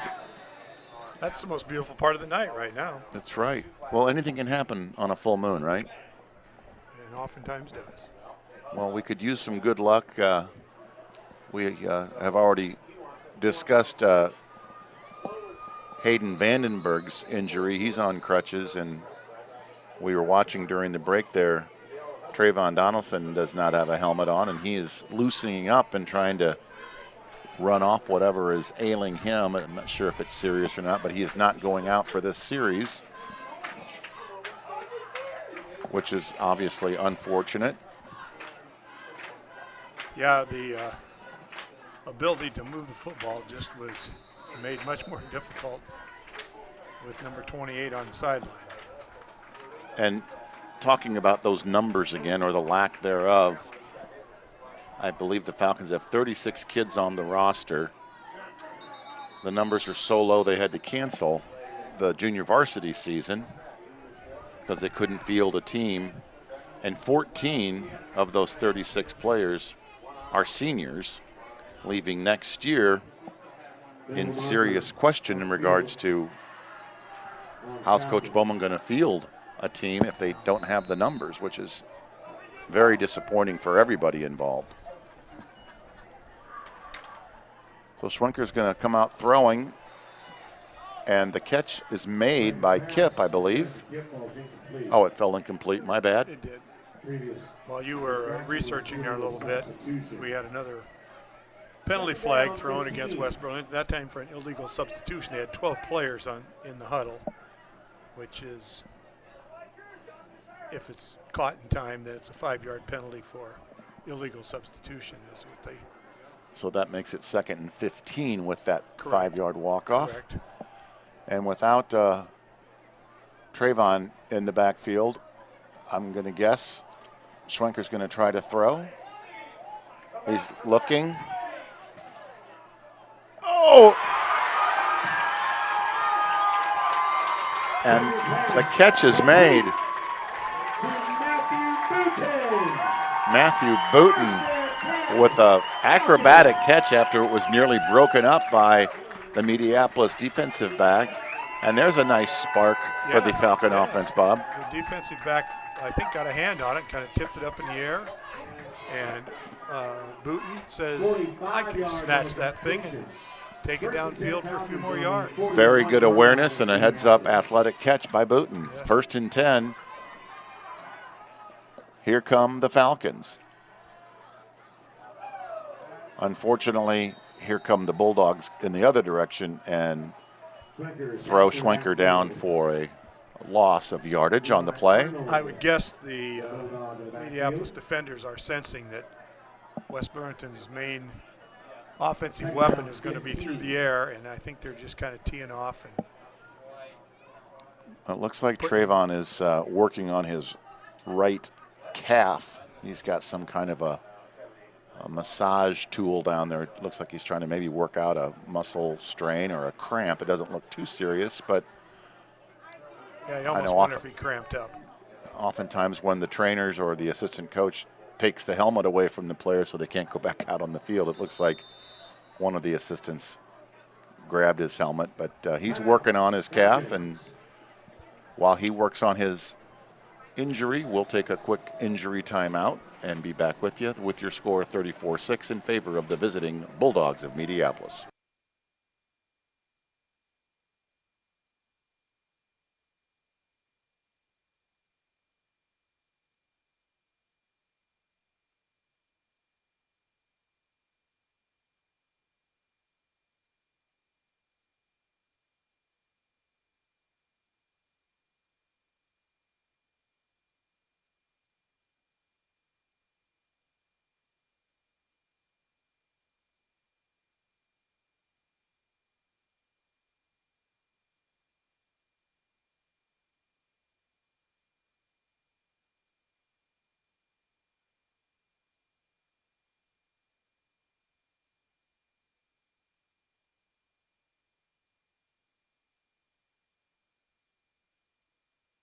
Again, tonight's Pre-game meal sponsor, We are the Broadway. back, second A down proud and sponsor 15 of Falcon football. from the 46-yard line.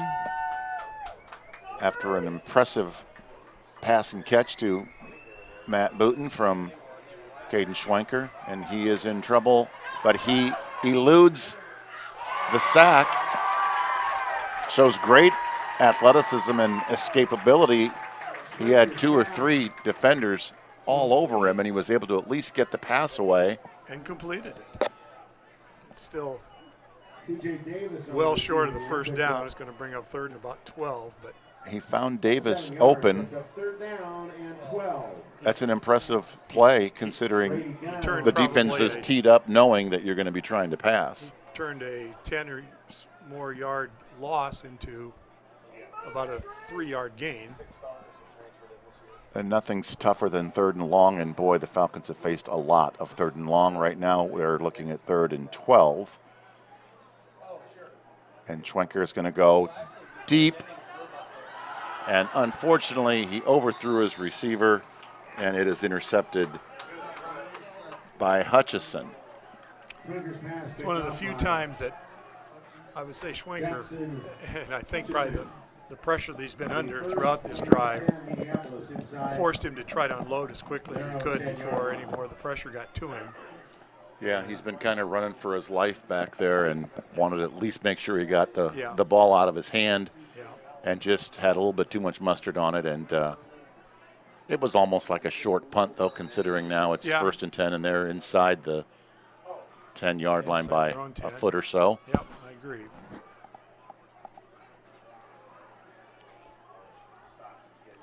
So here's the snap to Egan. Quick pitch to number 4. I thought I saw a block in the back there. Schwenker makes the tackle, but not after a long gain by Schmidgall. Schmidgall, ball carrier. That's a familiar Minneapolis name. Seems like it is.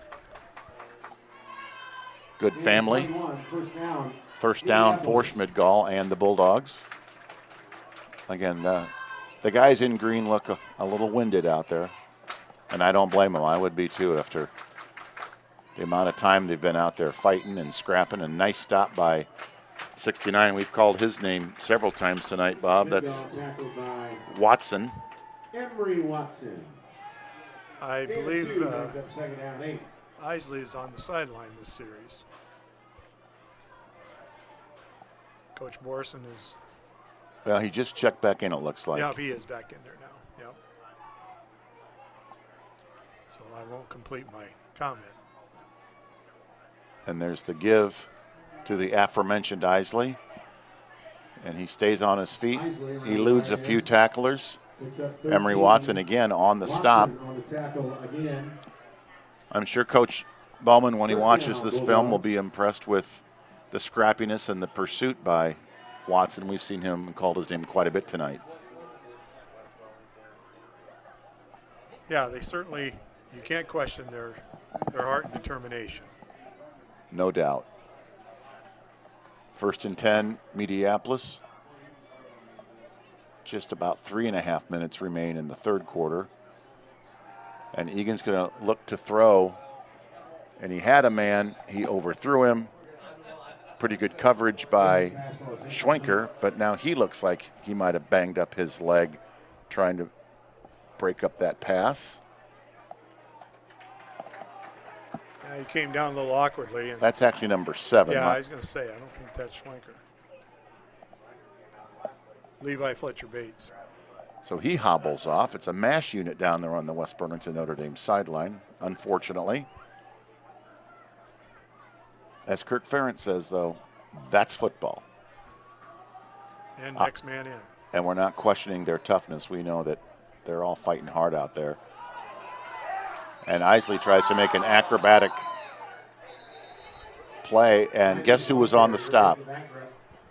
Number 69, Emery Watson. The play was blown up by number 12, Lance Steinhoff, who broke through and disrupted the play and allowed his teammate to finish it and get credit for the tackle. But And they're waving off the flag.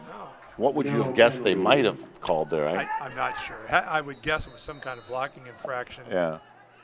That one of the other, whichever official called it, the other one said, I had a better look at that, and it wasn't what you probably saw. 44-yard line. So 2nd down and 12 for Meepo. Ball is on their own 44. Egan, the quarterback. He's going to be the lead blocker. And Isley just cuts straight upfield, plants his foot in the ground, and accelerates for a 1st down. Stopped by C.J. Davis. C.J. Davis on the stop for West Burlington. Well, I thought he got the 1st down. I was wrong. It's 3rd and 1. Oh, they say it's 4th and 1. My bad. That's what the box says on the far side of the Yep. field. So we'll go with that. Is he going to go under center and try to sneak it? Nope. Number 4 takes it around the right side, and he still is running. Finds some daylight. That's Schmidgall, I believe. Yes, it is. Now it's Schmidgall, the ball carrier, stopped by Matthew Booth. Getting his number called a few times here in the second half. Pretty good crowd here tonight for homecoming, not on just on the West Burlington side of things, but Minneapolis brought a pretty good sized crowd to support their undefeated Bulldogs. Yep, pretty easy to follow a winner.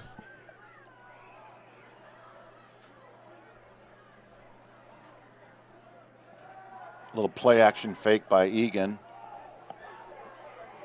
He finds his man, number 14. Pass complete That's Hicks. to Hicks, stopped by Booten. Booten with the stop after that impressive reception he had in the last series. Unfortunately, it came up empty in regards to lighting up the scoreboard. Looks like the offensive game plan for Minneapolis has been to mix in a little more passing than I would guess they have most of the year. And I'm sure Coach Morrison realizes that as they get into district play and have some, I think West Branch is in their district. I'd have to look and see. There's a block. There's going to be a hold. That whether they caught that or not, it's going to be brought back. I'm sure they're looking at the need for a little more balanced offensive attack as the season goes on. And, they seem to be working on that a little bit tonight. We're watching Trayvon again, Donaldson down, jogging on the sideline. He looks to be A little bit of a limp. okay, but it's a tough call if you want to put someone in and risk a further injury. Yeah. And the game is not completely out of hand yet, but if there's anyone that can bring us back, he'd be one of the key components to a comeback. Well, we're one score away from a running clock.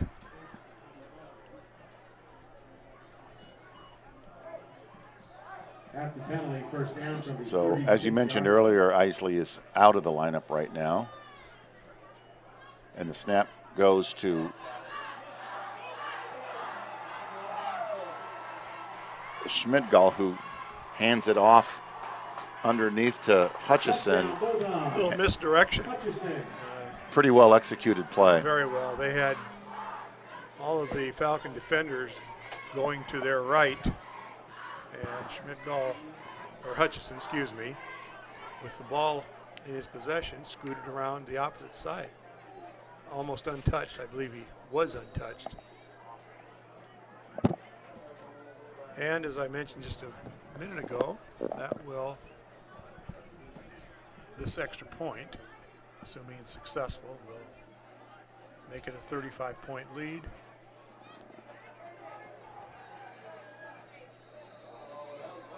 He might have missed it. He's missed 2 PATs. 2 PATs tonight. Wow. I don't know if you were paying any attention, just before the end of the half, Miller had the portable kicking tee out on the field, and he set up on the opposite side of the 50-yard line and kicked it through with room to spare. With no problem, yeah. So that would have been 60-plus yards Yeah. in the air. Now, of course, that's with the ball sitting in front of you and no snap and hold and rush, which obviously always complicates that. But nonetheless, that's the kind of leg strength that young man has. You mentioned earlier that he has really been focused on his leg and his skill set and traveling around to kicking camps and taking it very seriously and working very hard at his skills. Again, referencing the article that Alyssa Hartle of the Des Moines Register wrote, she talked about that at some length, about what he's done to work at his craft year-round, lifting weights, going to camps. Just amazing. Is he also being considered as a place kicker as well? It sounds like they want him as a punter, as a punter. Well, although I'm sure we've only got to see him punt in warm-ups because the Falcons have unfortunately not been able to stop a drive and force a punt. You just don't see many Division I teams that share that place kicking and punting duties. And I think that's a matter of they hone one skill, and that's what they work on. And one becomes the punting expert, and the other becomes the place kicking expert. So I would be surprised if he does go Division I, if he would not just focus on one, probably the punt. Well, good news. Trayvon Donaldson is back in the lineup. He's got the ball. He's breaking tackles around the left side, cuts back, looking for a block. Still on his feet. You talk about it. Oh, and there's a flag at the very end of the tackle, and that's going to go against Minneapolis. I would think. I didn't see if there was a face mask, but that's the most likely foul at that point. That's exactly what it is. Yep, they tossed it right as he landed on the ground, and that's going to add. Just 5. They determined it's an inadvertent face mask. Only 5. So I'm not sure how much pain Trayvon is in, but he didn't show much there as he ran roughshod and would not go down until after a gain of he showed all of his skills 34 there. Sure did. Speed and power, broke some tackles. Oh, no, there's a blitz. The ball is fumbled. It's on the ground. I think the guys in green have it. Yeah, I think you're right. Fumble on the play, recovered by the Falcons. It's recovered by number 79. Alertly pounced on it as the clock is now winding down to under 25 seconds. Second down, 16. Second down, 16. We'll see if they'll get one more playoff before the end of the third quarter. The score, 40-6. Second and 16 from the midfield stripe. Schwenker's going to throw. And he targeted Carson Jones just a little over his outstretched fingertips. He got a fingernail on it, but it was a little high for the 6'6" tight end. Yeah, even his 6'6" height was not quite enough to haul that one in. So the incomplete pass stops the clock at 5.5 seconds. So this will be the final play of the third quarter. Barring a foul. Thank you. And that's not out of the question tonight. We seem to have had several.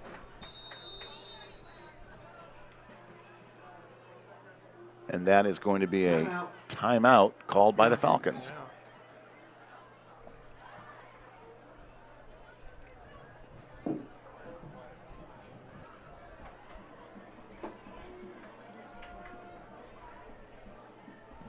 Decided they wanted to get this play off. And Maybe give them a little breather as well. and do something more with it than just see the end of the quarter. Yeah.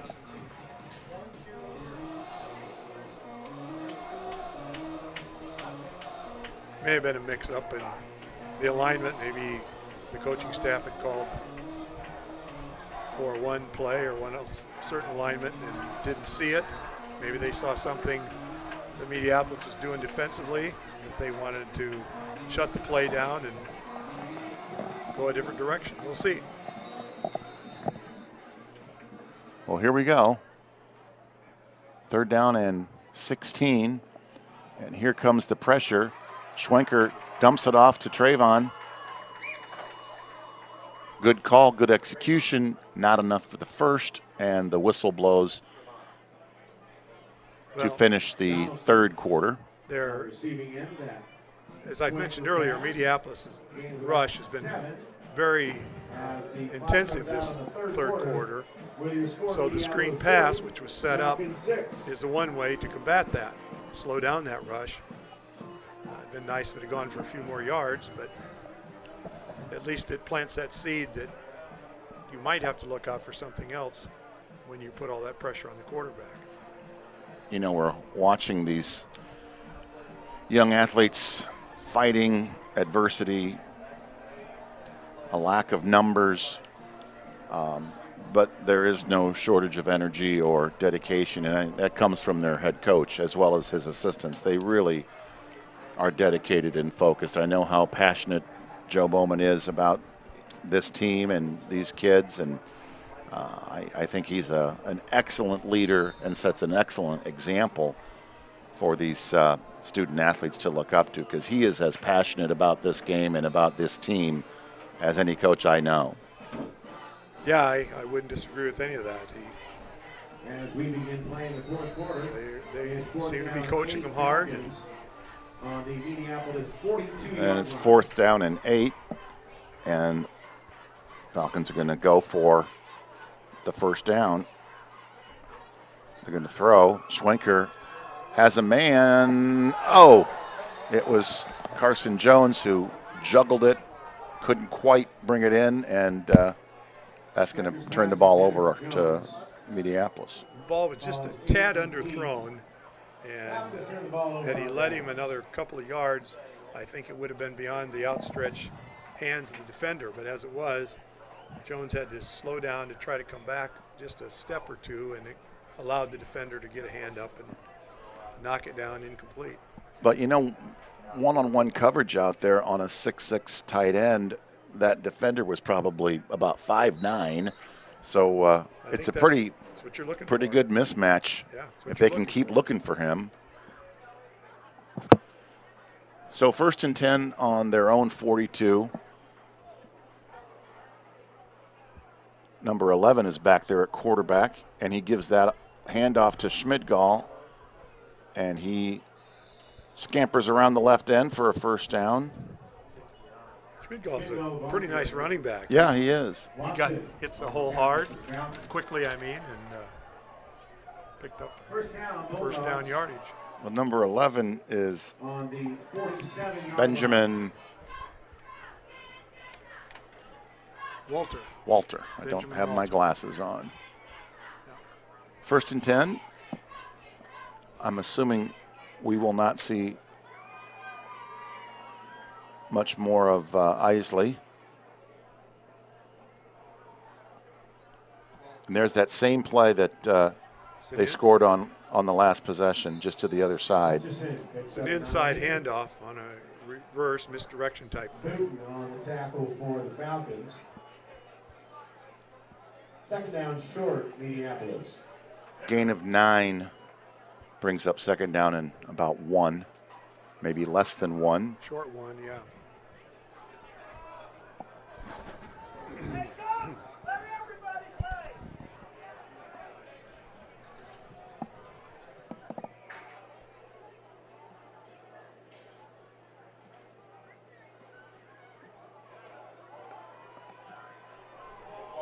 And there goes Schmidgall. Looks like they were trying to grab that ball out of Schmidgall's hands to force a fumble, force a turnover. Unsuccessful as he gains enough for the 1st. And the ball now sits on the Falcon 27-yard line. 10:28, and the clock is ticking.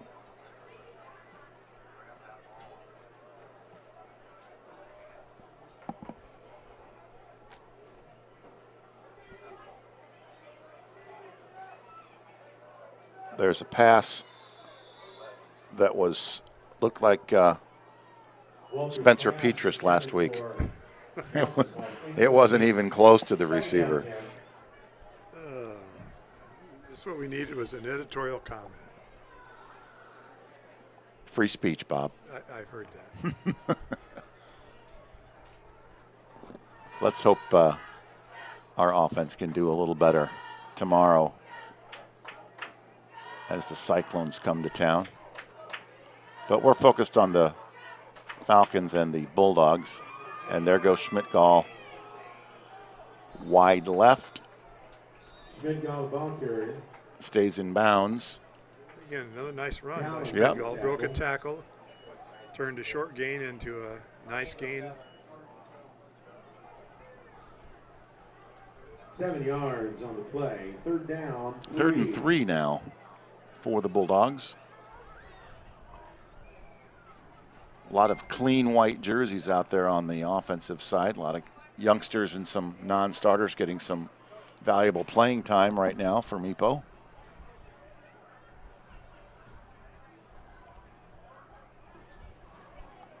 And there's a snap to the up back. Number 10, that's Camden Stotler. Camden Stotler, the ball carrier. And he picks up 3.5 yards. Good enough for the first down. First and 10, Minneapolis on the 16-yard line. Carson Jones comes over for a quick breather.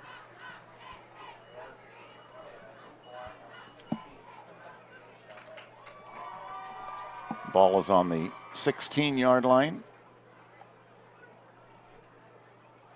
Oh, there was the same Spencer Petras pass, but that was almost picked off by number 17, Matthew Booten. We've called his name on both sides of the line of scrimmage tonight. He's getting involved. He had a shot at that. It just was a little out of his reach. Had he been able to secure that, I think he had about 80 yards of green grass. Green grass and opportunity. Yeah, all in one.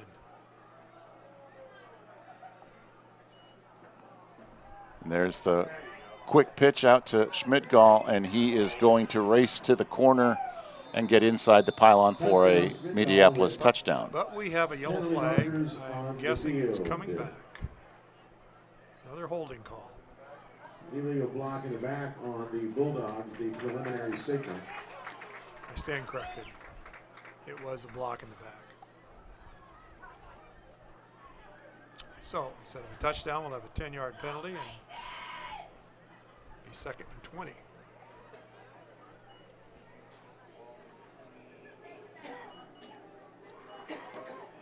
After the penalty, the ball is placed on the 28-yard line. So second down and 10, for the Bulldogs. and then you add the 10-yard penalty, and it's 2nd and 20 on the Falcon 28.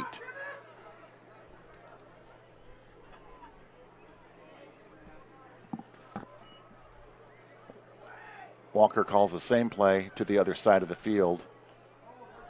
And a nice hit to slow down Schmidt-Gall's progress. Mutzler on the tackle for the Falcons.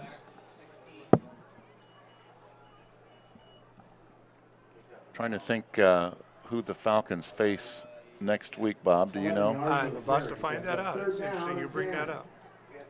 Just doing a little quick research here. So 3rd down 10. Oh, there's a fumble on the exchange, and the Falcons are on it. Fumble on the play. The officials agree, and it is a 1st and 10.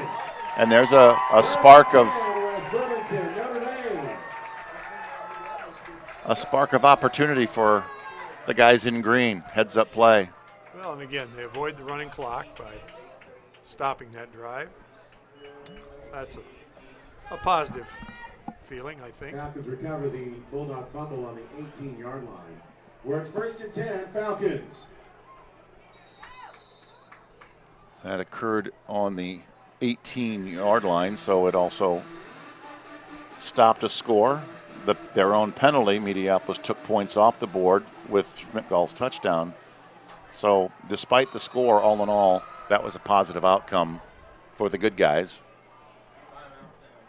And Minneapolis will call a timeout. We will take a timeout and be back shortly.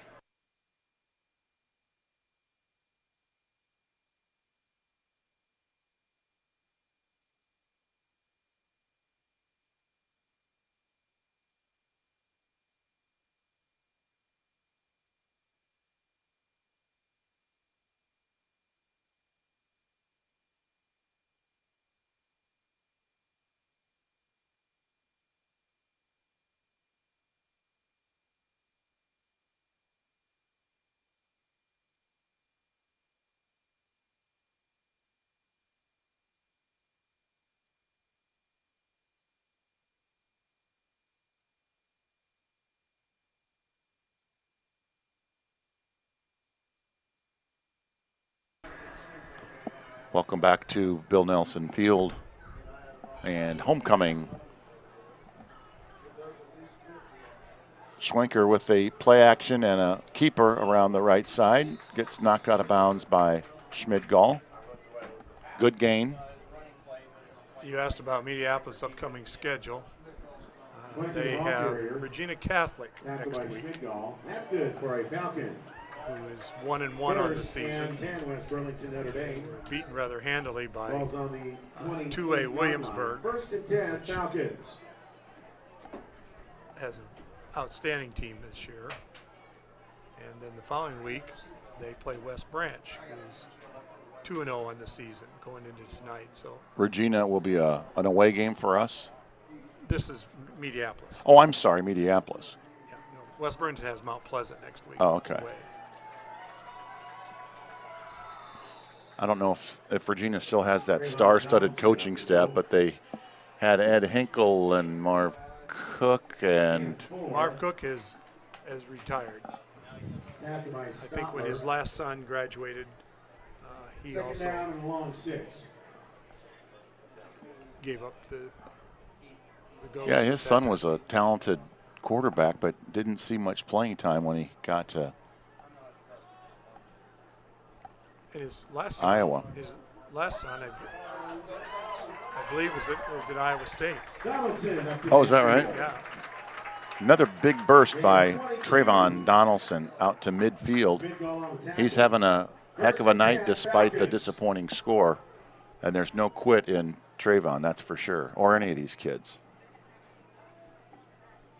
So that's going to be a first down from midfield. Love to see the Falcons get some more points on the board. I'm sure they would too. I know Coach Bowman would. As now the clock approaches the 6-minute mark. I'm going to predict a pass play to good old number 24, Carson Jones. Let's see if I should be offensive coordinator. No, he made a better call. Schwenker kept it and is still on his feet. Finally wrestled down. Got about 6 or 7 yards, I'm going to say. Once again, showing his dual threat abilities. Faked the handoff to Donaldson. Kept it, went around the right side, picked up very nice yardage. Looks like about a 6-yard, 7-yard pickup. I guess they're ruling it. Yep, 2nd and 3 now. 3. We'll give him 7 on that quarterback keeper.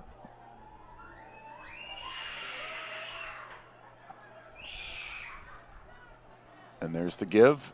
Donaldson over the tackle on the right side.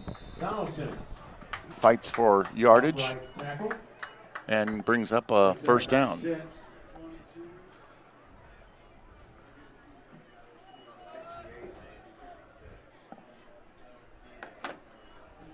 Gerber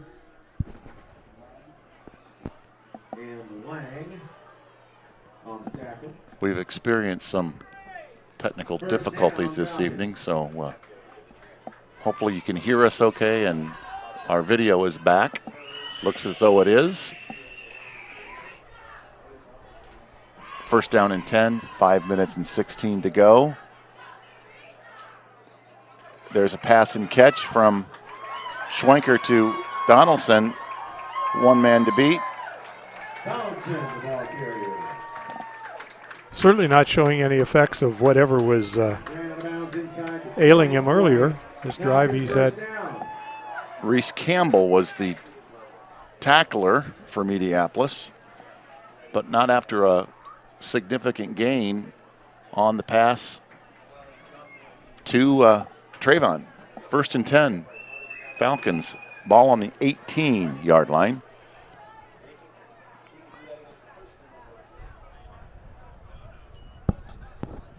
Looked like maybe a busted play, but Schwenker made the most of it. He's looks like a pretty intelligent player out there. He makes good decisions. Yeah, I would certainly agree with that. About time you agreed with me on something, Bob. Well, some things can't be helped.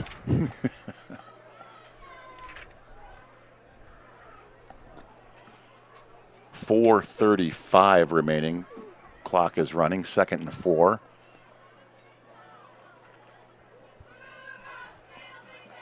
There's the dive play up the middle. I got to give this offensive line some credit too. I know Trayvon is good at finding his own holes and his own creases, but they're making some pretty decent holes for him to run through this late in the game. He showed one of the skills that I think is kind of unique. You don't see every high school running back utilize that jump cut like that. Yeah. You're right. He had some blocking up front, but he also helped create his own running space with that effective jump cut. So 1st and 5, or 1st and goal from the 5. How about a little fade route to our 6'6" tight end? Oh. Looks like we jumped off sides. Yeah, we had a false start. Or not offsides. Westerbeck got a little too anxious and jumped too soon. False start. Can't blame it on crowd noise. But it's a good crowd here tonight on both sides of the stadium.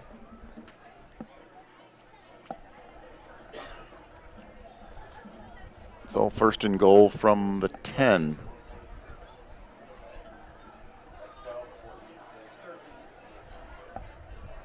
And there is Carson Jones. And he is just short. Short? Just short. I should be offensive coordinator with that call. Again, very well executed. Yes, it was. And you know, Jack Riley, who is out with a wrist injury, is one of the Falcons' offensive targets when it comes to wide receivers, and they don't have a lot of backup or depth at that position. So utilize the height of Carson Jones, and they just did. And let's see if we can punch it through for a touchdown for the Falcons. Boy, that was a excellent ball fake. Looked like Donaldson got the handoff, and Schwenker kept it, and that is a touchdown. Caden Schwenker and the Falcons. And the crowd loves it. Yeah, they haven't had much to cheer about the second half, but that gives them a little bit of reason to express their pleasure.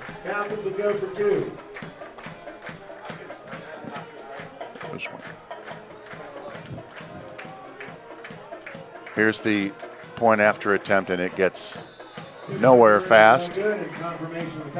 But Schwenker keeps it for a touchdown, making the score now 40-12.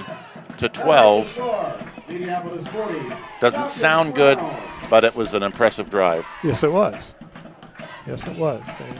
Again, got to credit the kids that, kept playing hard, kept executing the play, drove it downfield, put 6 points on the board. There is nothing worse than trying to play from behind, and the game is pretty much out of reach, and it's hard to get motivated to keep playing hard out there, and those kids are fighting, and it's impressive. And again, I think you got to credit the coaching staff for doing what they need to do to keep the kids' enthusiasm and desire up. Now, will the Bowen boys have an assignment here at Bill Nelson Field this year, do you think, to officiate a game? They will not. Is that because of nepotism or conflict of interest? Or all of the above? And they've received poor grades from Bernie Sagaw and the IHSAA? This is your story now. Okay. No, I think it's a decision by the crew that they just felt not a good idea. They could not stay impartial. Well, I think they feel like they could, but they didn't want to give the impression that perhaps they were not. Wasn't there talk that they were thinking about changing the name from Bill Nelson Field to Bowen Field? I'm not even going to respond to that.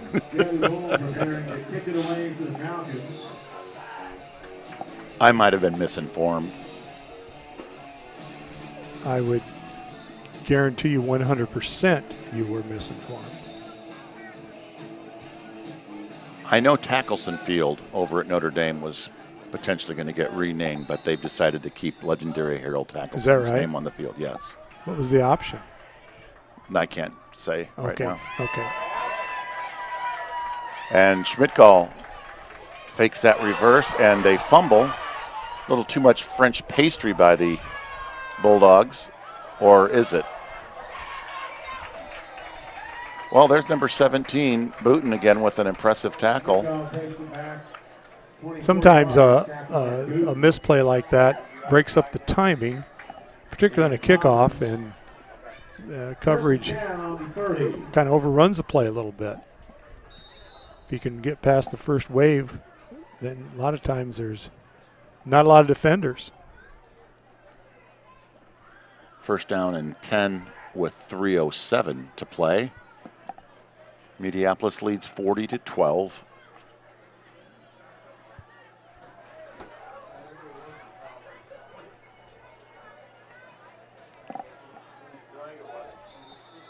Walker is in at quarterback, but the whistle is blown. And it's a delay of game call against Minneapolis.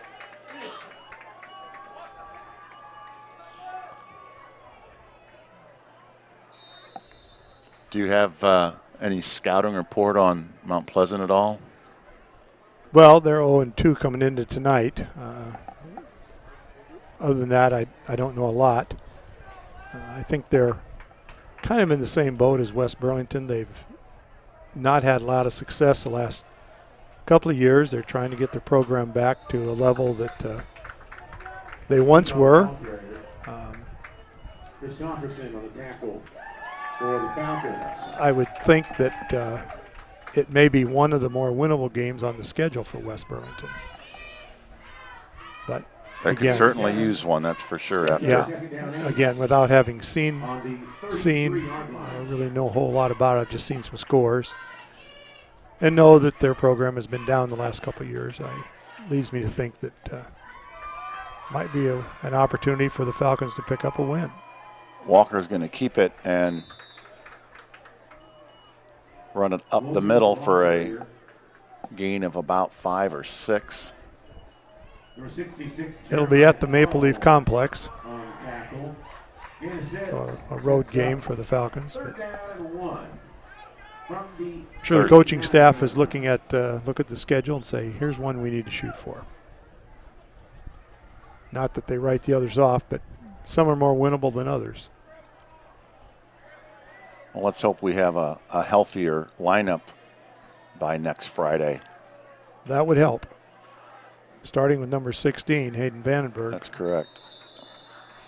Another keeper up the middle by But if I remember Walker. right, that ankle injury that he sustained, it seems to me that was his injury a year ago, as you mentioned. And I think he missed at least a game or two because of that, if I recall.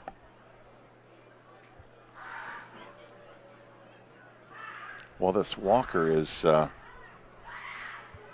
kind of a string bean. He is only 140 pounds and 6'2". But he had a nice gain there. And now he takes a knee, and they're going to run out the clock. Coach Morrison is calling it off. 40 points will be enough for tonight. Well, without any official stats, I'm sure if we look at Donaldson's numbers, Schwenker's numbers, they'd be impressive. Obviously, Minneapolis ran the ball extremely well with Isley, and Egan had an excellent game, as he has all season. So no big surprises tonight. I would say the coaching staff of the Falcons saw some good things out there. We had a couple of good sustained drives, and of course starting the game off on special teams and having the kickoff return 74 yards for a touchdown can take the wind out of your sails, especially on homecoming where you're excited and looking forward to playing the game. And but credit goes out to Coach Borison. He has a very talented team, a lot of good athletes. Yeah, they're looking at a great season ahead of them. And a great season next year with, like I said, only 9 seniors graduating. And, of course, the Falcons have 12 or 14, I believe, graduating. So as they exchange pleasantries and congratulations and handshakes, like we said, a lot of these guys are friends and know each other. So thank you for tuning in. We apologize for the technical difficulties. We thank Athletic Director Jeff Houseel for his assistance. Bob, thank you for doing an excellent job as always. And we thank you for tuning in on our webcast, and we look forward to seeing you again in 2 weeks. I believe that's correct. Have a good night. Go Falcons.